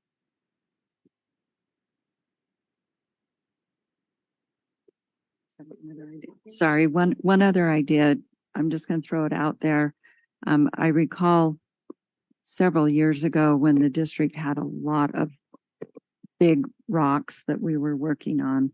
We called special meetings for 2 or 3 hours just on one topic. So I'm not saying we talk about doing that now, but I'm just throwing it out there as another option to consider. Okay, thank you. Thanks for everyone's input. And we will make sure on our next agenda that long range planning does have a long time. And just a reminder to the board, there's board members from every area of the district, which is why those members are on the committee because we're hopefully covering most of the district. And I would just say board members should talk to their fellow board members that are on the committee in their areas. So you guys are on the same page. I think that is fine to give them input. Okay, we're going to go on to staff comments. So first of all, the superintendent report. Dr. Robbins. Just a brief comment about a shout out and a thank you to Midvale Elementary. I visited there today and in their community support room, we went out with Principal McKay, and there was about 15 to 20 refugees there, adults, all parents, and all learning English. Most of them were from Afghanistan, and it was just it's pretty heartwarming to see, being proud to be an American, proud to be part of the district, and seeing that unfold. Some of those folks have been in that class or have been coming daily for 2 to 3 years. And so the fact that, we helped provide that opportunity, some of them had even smaller children with them, but just their their gratefulness and their gratitude and just the atmosphere was pretty awesome. So really appreciate everybody's efforts that make all of that happen and provide that support. So that's all. Okay, thank you, Mr. Wilcox over here. Business Administrator report. Just thank you to Tom and Rick and the whole board on the discussion on the diplomas. As a dad of an 8th grader, it's exciting to see this come to life for him next year. So I'm excited about that. Krista and Kathy here, as want to acknowledge them and all of our great teachers who supported us last week at parent teacher conferences. Big week for us. And so thank you to all 1,900 teachers who supported us last week with that. So that's all I have tonight. Okay, thank you. We'll now have board comments and we will start with Mrs. Pedersen tonight. Okay, I wanted to compliment both parents and the district on the communicate and schools on the communication, the quality of the communication that we're getting from Parent Square. Now that I have access to Parent Square for my feeder schools and my schools, I'm impressed by the quality of information that I am receiving. If I was a parent, I would feel very informed. I really enjoying the quality of that. I wanted, because of National Custodians Day, I have a personal shout out for Perry Smith. She, I have noticed, is the cute little lady. She has someone else she works with, but I don't know his name, that puts up all these chairs every single time we have meetings, puts those away, puts up the tables. She's out there in the front when we have windstorms and the branches get broken off. She's over there picking those things up. I was over at transportation and she was pulling weeds from the asphalt around the portables. This woman goes above and beyond her job description. And she's so humble about it. She doesn't like attention. She doesn't. So too bad. She gets it. I think she's an amazing example of going above and beyond and being Canyon strong. So I want to do a shout out for Perry. And when I see her, I'll make sure I give her a hug.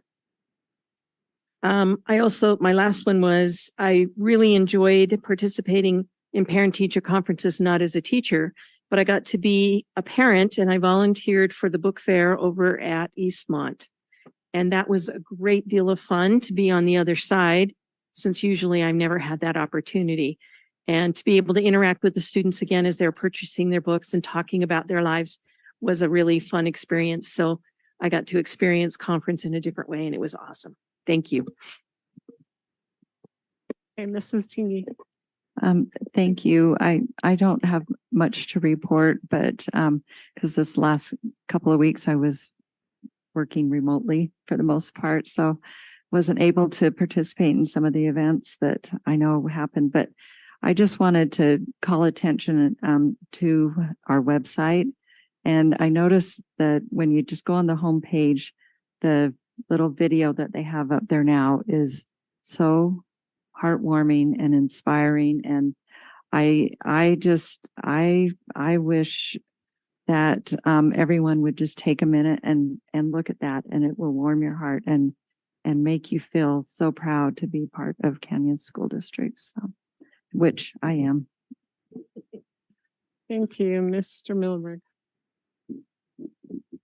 You know, it seems like it was forever ago, but it hasn't been all that long. But I think that we definitely need to call out Canyon's Education Foundation and for the extraordinary golf tournament that was put on up at Wasatch Mountain State Park a couple of weeks ago. That has been a classic for a long time now. Day was beautiful. The thing that I found most interesting about it is everybody I spoke with was not there out of obligation. They were there because they wanted to be there. People were excited to be there. Denise had this sold out in July.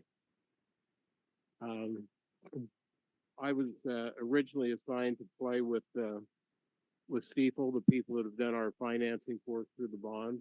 They had an episode of COVID in their office and accordingly bowed out.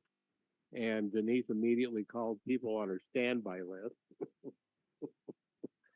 And so we wound up playing with the architect, I think it was from Core Architects out of Utah County.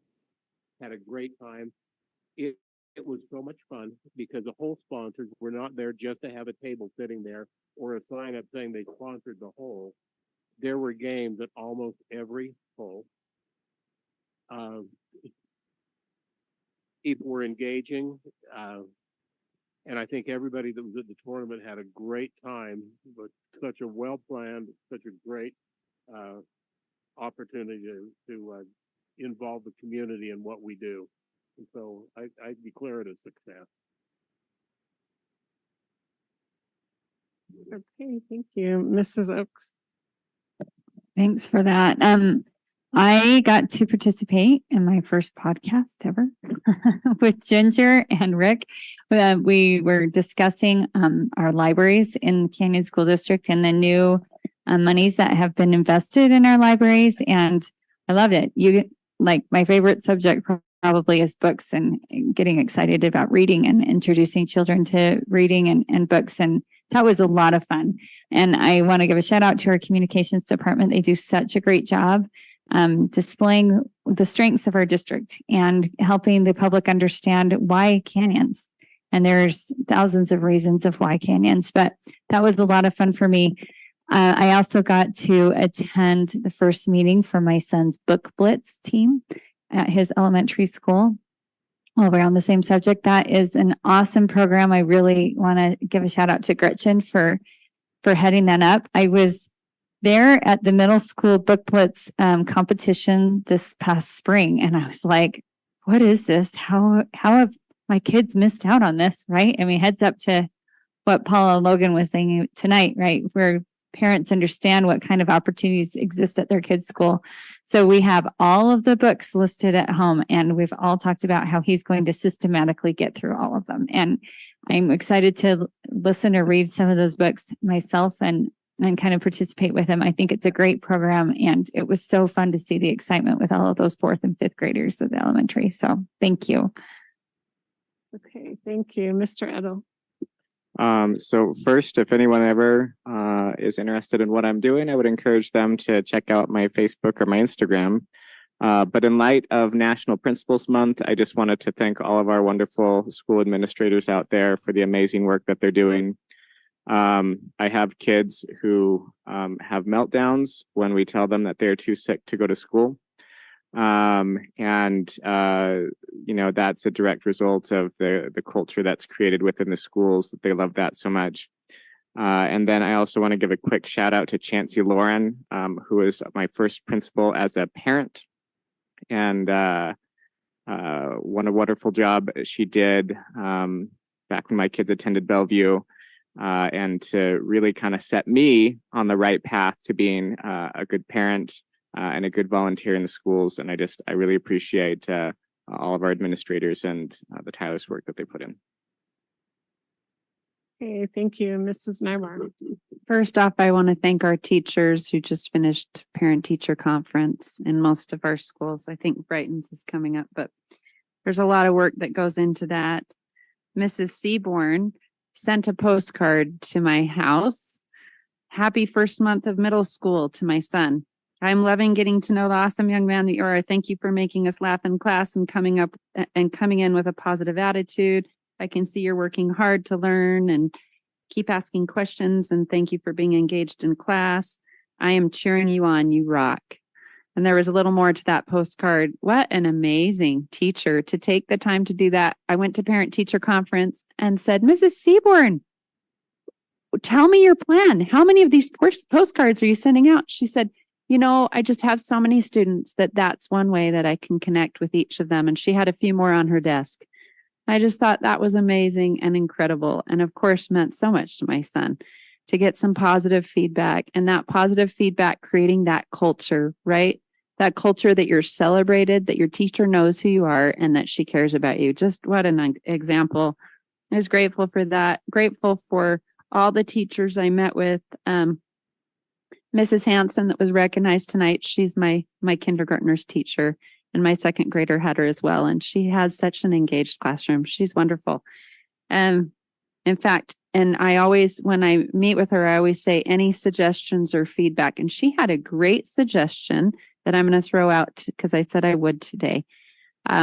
All day kindergarten is a big stretch for these little guys and girls coming in. She said, what if kindergarten started the same day as the rest of the school, but it was just a half day that first week, and we do keep testing in the afternoon to test our kids, but then they have a week of the half day and then it goes to full. I thought that was a great suggestion, and they can still do that keep testing. So maybe that's something we can put down in our notes. I just wanted to recognize Dr. Chip Watts and Julie Moots, two of my principals that were nominated for Apex nominations for School Administrator of the Year, and for all of their hard work.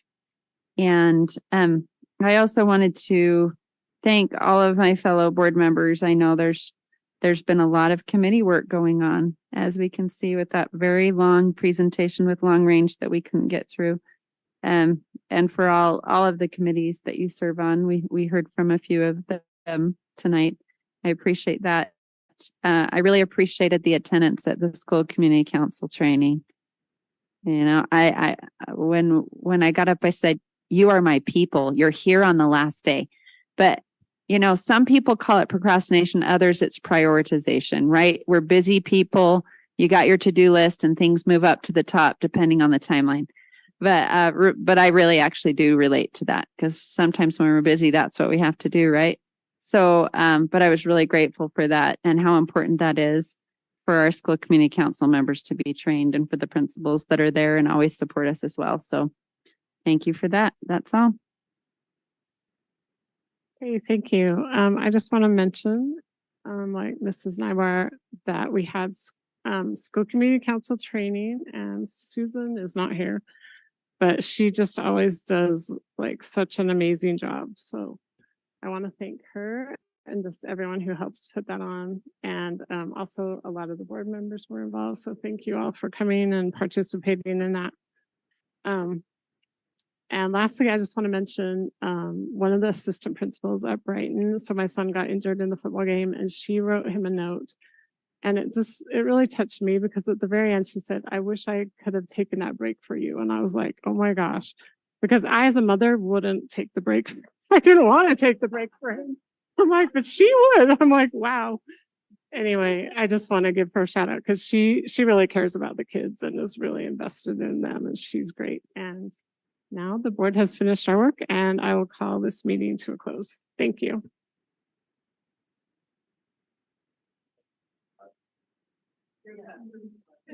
Bring it.